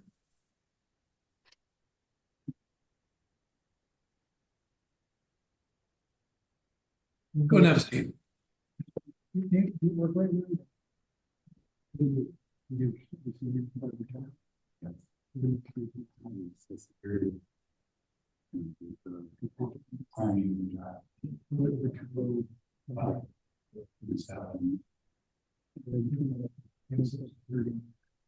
He's retired, gets Social Security and also retired from the military, so it takes him about 4,700. Okay. Mr. Fisher, what I'm gonna do based on your economic level, I can appoint Mr. Haverco for purposes of the arraignment today, but I won't be able to appoint public court appointed counsel at the cost of the city. You understand that? All right, Mr. Haverco, go ahead. Stipulate probable cause is not guilty plea. Okay. Based on that, Mr. Fisher, we're gonna enter a plea of not guilty. Find probable cause purposes here and only enter a plea of not guilty. I'll hear from the city. This looks like a first offense DUI, at least in Washington. Standard. Oh. I want to talk to Mr. Haverco. Standard conditions, Your Honor. Okay, we release you on your own cognizance, Mr. Fisher. Conditions are going to be you're to appear timely at all court hearings. You're not to have any criminal law violations. Keep your address and everything up to speed with the court and DOL. Don't drive without valid license and proof of liability insurance. You're not to operate a motor vehicle with a concentration of alcohol 0.08 or THC above 5 nanograms per milliliter. You're not to refuse to submit to a breath test or blood test upon request of law enforcement. You're not to refuse any alcohol or drug test upon court or probation. You're also not to use or possess any alcohol, non-prescribed drugs, cannabis, or drug paraphernalia while this case is pending, and no bars or taverns. Do you understand those conditions? Right. No bars or taverns. You're not allowed to go to any bars or taverns. You understand that? Okay. I assume you're gonna either have to hire your own attorney or represent yourself. Do you plan on hiring your own attorney? It's fine. Yeah. Okay, so what we're gonna do is with that, we'll put him on a calendar that is, assuming he'll get an attorney. So you're gonna want to reach out to somebody sooner than later. But we're gonna put you on a calendar that is a designated calendar for people with their retained attorneys, under the assumption you're gonna get an attorney, okay? So that will be January 12th, next court date at 9 a.m. Be here. Again, if you're gonna hire your own attorney, sounds like you're going to, I suggest you make those calls sooner than later, okay? Any questions? No, All right, you're gonna get a copy of this order at that window. We'll see you back here on January 12th.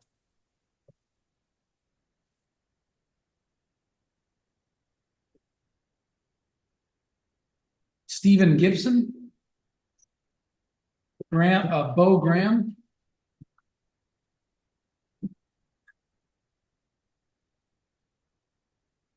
All right, good afternoon, Mr. Graham. Cause number 5A09180885 on for arraignment, 5A09180886 on for arraignment. Mr. Haverton. Well,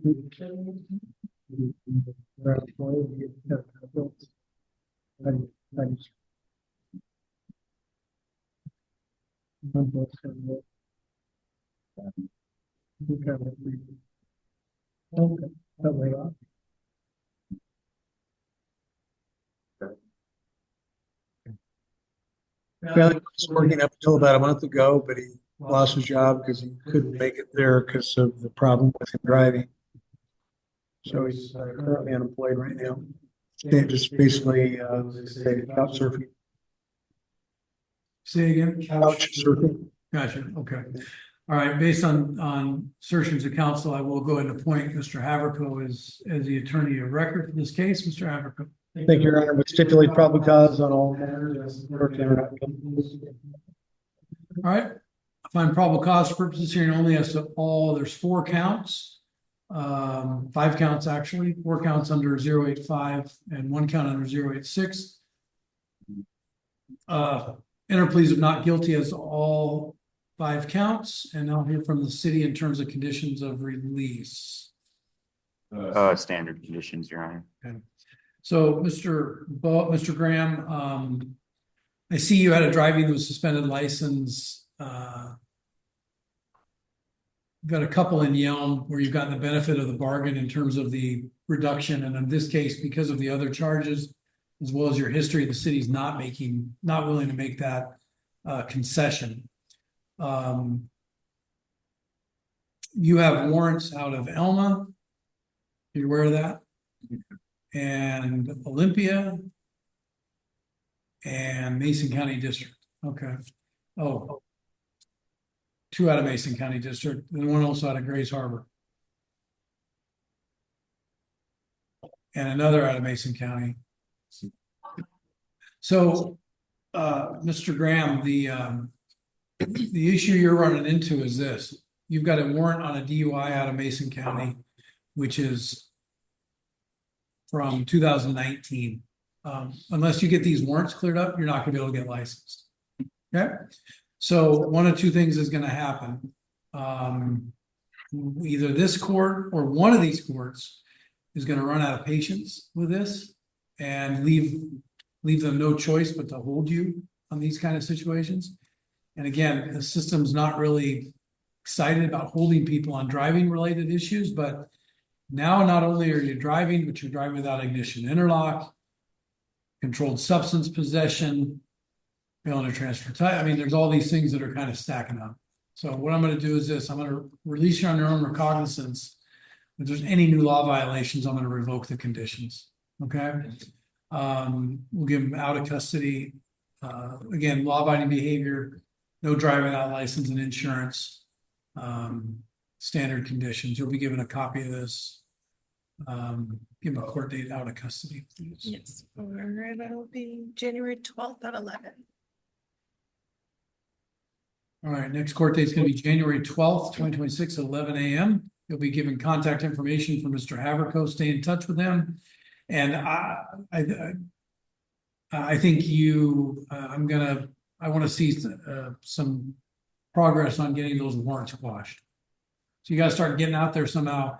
Call them and see how you get them quashed. Okay. Some of them you can call by phone and get them quashed. But I want to see some progress on that between now and the next court hearing. Okay. All right. Give you a copy of this order at the window, and we'll see you back here on the 12th.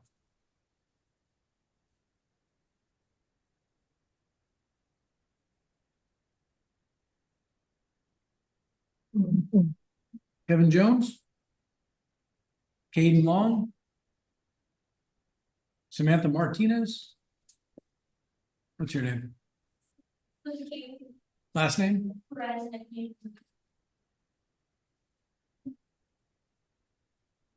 Okay, you were next. Come on forward. Kiana Perez Murray. All right, come up, have a seat. Okay. All right, this is number 21 on the docket, Mr. Haverco. We have City of Yelm versus Kiana Perez Murray, cause number 5807000194, charges DUI. Currently, I don't have the right to that in process of being hired to the farm. I was told maybe that I have work here in the morning, so I would prefer to have everyone here with that.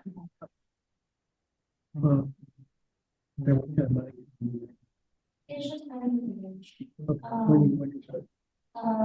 so she gave me all So she's currently not employed at the moment. Sounds like she's going to be working, she's going to be employed shortly. She's been hired and she's done some paperwork. And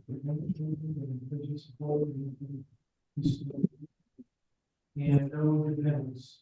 Okay. What I can do, Ms.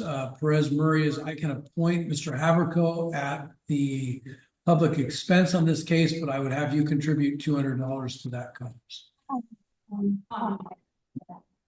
What? Yes, you said she has them. Okay. Then you can make that contribution to the city. Okay. All right, Mr. Haverco, go ahead.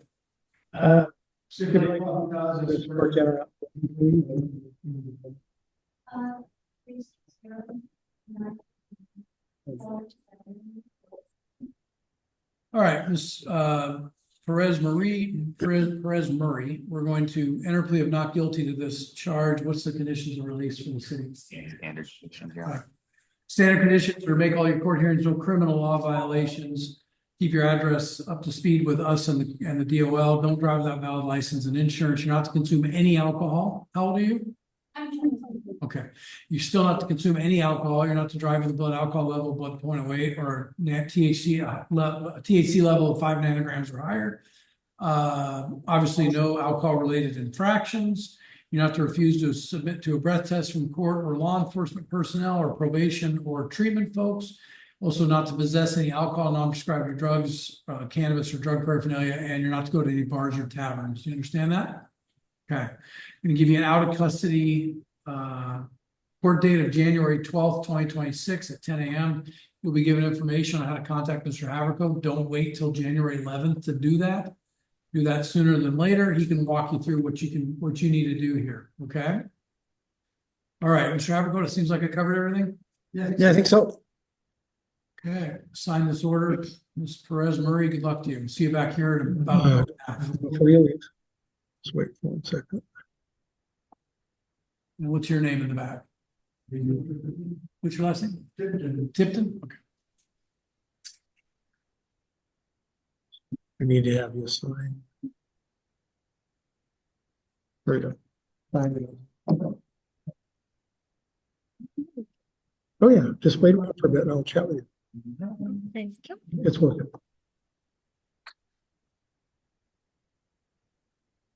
Okay. Yeah, just go, you can seats remain. I'll chat with you. Yeah.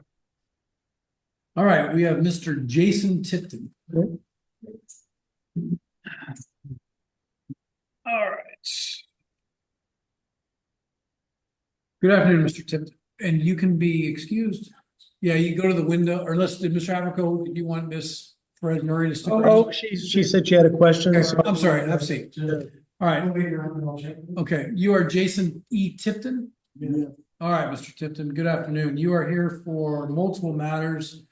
Compliance diversion ending in 025, compliance diversion ending in 411, pretrial under cause number ending in 275, arraignment cause number 132 ending in 132, arraignment on a criminal trespass ending in 939, and arraignment on criminal trespass ending in 416, and an arraignment ending in cause number 579.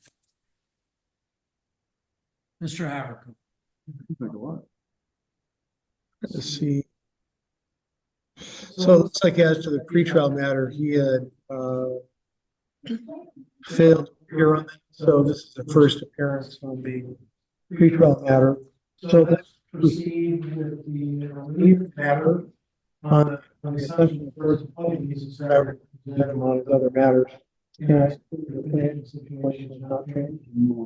Yes, financial situation has not changed. So, Your Honor, are you making an appointment? I'm sorry? You're appointing me? Yeah, you represent my Right. pretrial, right? So, yeah, his financial situation has not changed. So, stipulated probable cause. As per general, as to the other matters, I would ask those to be reset along with the pretrial of the matter. Okay, so as to the charges relating to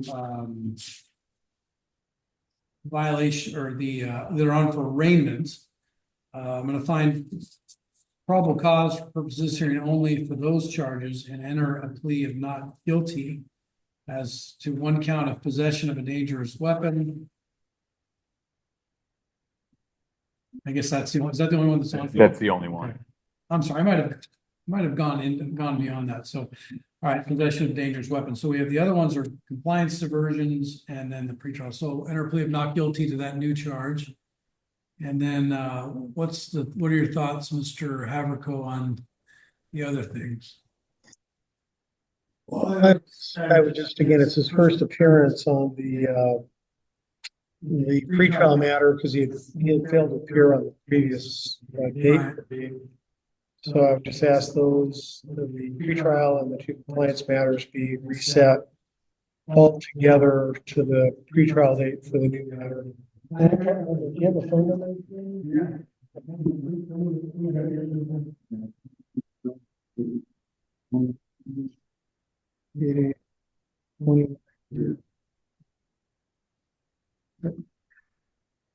All right, Mr. Tipton, What are the city's thoughts on release conditions? Well, The other matters, starting to have a little bit of age on it. mine's diversion as well. So, The the means that certificate here today for arraignment. although again, 4 months later, the city's fine with standard conditions, but this time only. All right, Mr. Haverko? Yeah, I have no, I mean, no objection. All right, Mr. Tipton, you, I'm just looking at the nature of the new charge. Do you understand that the knife you were carrying is illegal under Yelm Municipal Code? Do you understand that? No, I don't need more information. I'm just telling you, if you carry a knife that's over 3.5 inches, that is in violation of Yelm Municipal Code. If you do that again, you're gonna get arrested again. You understand that? Okay. So conditions of release, we'll release him on his own recognizance. All prior conditions on the diversions and all those things remain in effect. Law-abiding behavior, and then no possession of any dangerous weapons, please. And Mr. Tipton, you're gonna be given a copy of this order. I'm gonna give you a new court date, which is gonna bring all these cases are all gonna be together. And your next court date is going to be January 12th, 2026 at 11 a.m. Okay? Now, do you have a phone? And do you have Mr. Haverko's, you're gonna get his information. Does he have yours? Okay. So I want to make sure you're in contact with him. You're not showing up on the 12th, ask him what's going on, okay? All righty. Okay, we'll sign this order. We'll give you a copy at the window. All right. Good luck to you.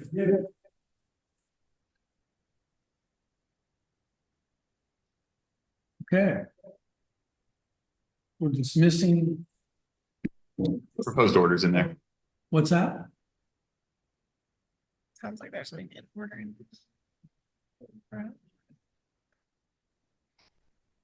Was she pleased? Okay, I'm signing the order on Holbrook. Do I need to check any of these or I just sign it, right? Yeah, I think you just sign it. So don't have orders or anything. Okay, all right. Order 2. I think we can call the no shows for the 1 o'clock. Yeah. Okay. A lot of them. Do that. Jason Baker. Yeah, lots of issues. Wow. South number 580918084. Controlled substance loitering drug related activity. Jason Baker. 500 bucks on each. Walter Chodkin. Theft 3rd degree. 580886381. 500. Jesse Eubanks. Cause number 580657417. Malmish 3rd physical damage. $1,000 cash or bond. Stephen Gibson, cause number 580825020, theft 3rd. 500 cash or bond. We dealt with Mr. Bowe.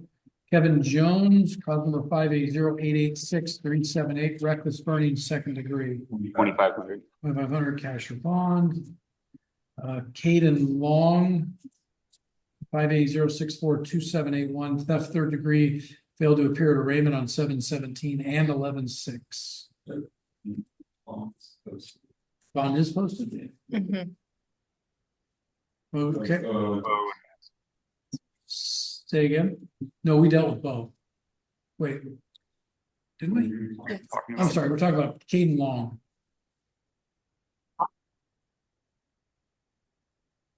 That was one that FTA at arraignment on 7/17 and then November 6th. And I think you said he had a bit, yeah, there is a bail bond posted. Yeah. So let's see that. Okay. move to forfeit the bail and then Yeah. reimpose? Yeah. I said $1,000. $1,000. Yeah. Samantha Martinez, 5A0859896. Controlled substance knowing possession, use of drug paraphernalia. 500 total. 500 on On 500. just that, yeah, on the total. 500 total, please. Sarah Ann Richards, 5A0557604, driving suspended license third. Amend. Amend to NVOL with ID. Jake Schweiger. Same motion. Cause number 5A0657418, amend to invalid operating or NVOL with ID. And then last but not least, Brennan Wing. Yeah. So, Mr. Wing, actually, there's one more after Mr. Wing, but Mr. Wing is not present. He's got an arraignment on criminal trespass, Tractor Supply, criminal trespass at the mini mart, and then another at the Tractor Supply. Go 1,000 each. $1,000 cash or bond. And then last but not least is Kirsten Zacharias, driving suspended license third. Amend. Amend to NVOL with ID.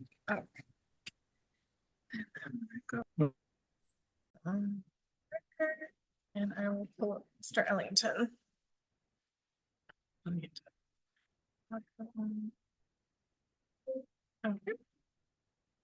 Like he's there.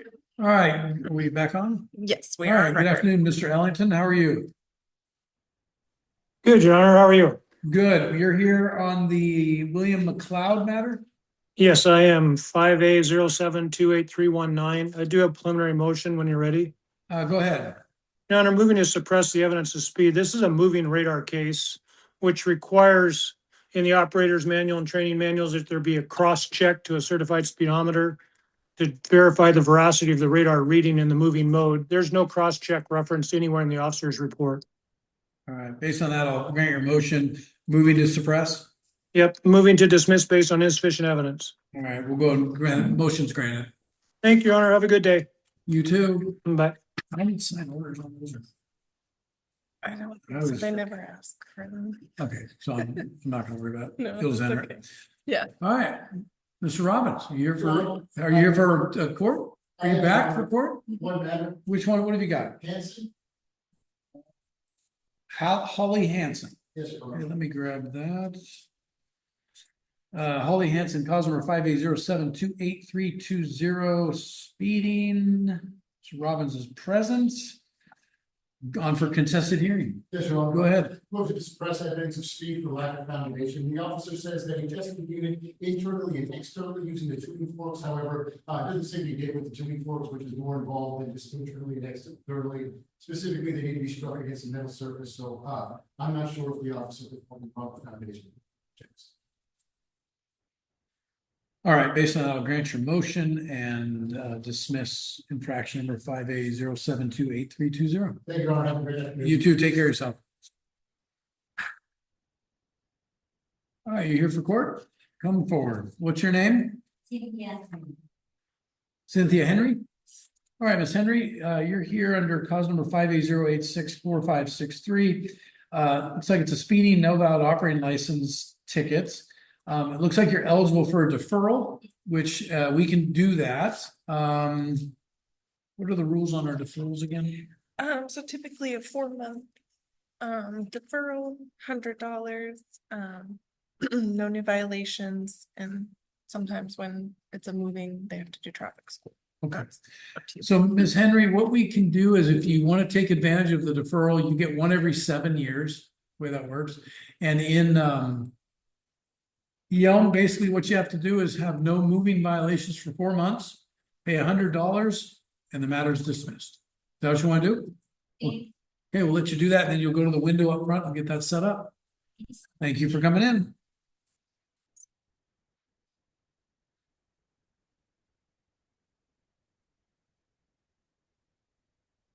Okay.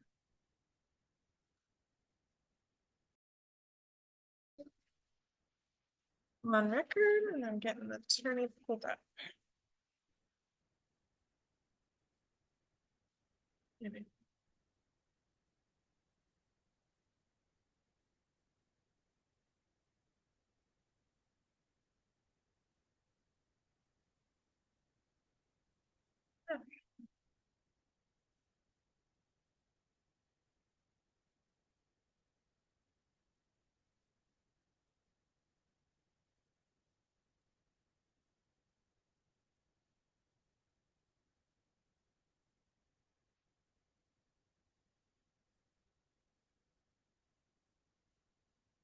All right, good afternoon, Mr. Is it Ron? How do I pronounce your last name? It's Rendawa, Your Honor. Good afternoon to you as Rendawa. well. Yes, sir.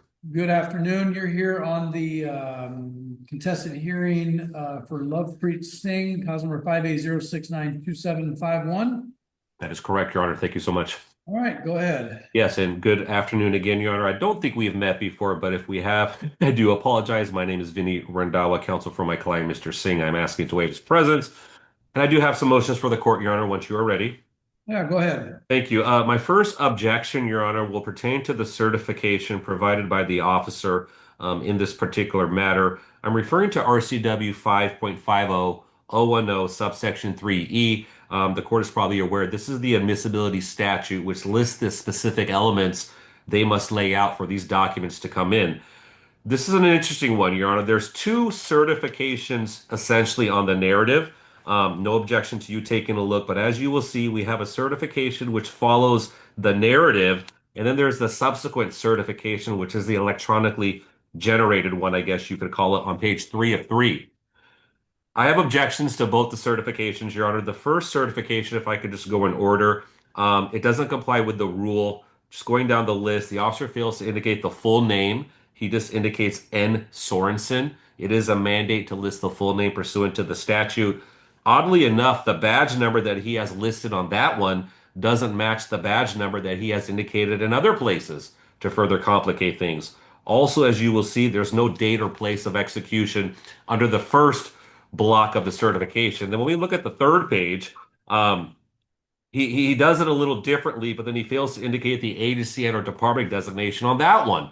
So I know it's a little, well, it's not that confusing, but basically due to all those issues, we're making an objection under the statute. We don't feel the certification is proper, and under those grounds, we'd like to make a motion to suppress if we may. All right, I'm looking at page 3 of 3. Yeah. There's and I see what so I've seen courts kind of go both ways on this. Page 2 of 3, there's an N Sorensen with a 6P19. Yeah. And it does indicate Yelm Police Department, but it's not under penalty of perjury. Yes. In that section under the applicable, which is applicable, I think it's RCW 3 point something.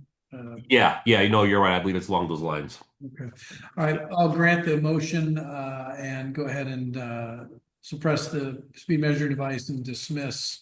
Thank you, Your Honor. The infractions, both infractions. I appreciate it. That's all I have, Your Honor. You take care. You have a great day. Thank you, you too. Appreciate it.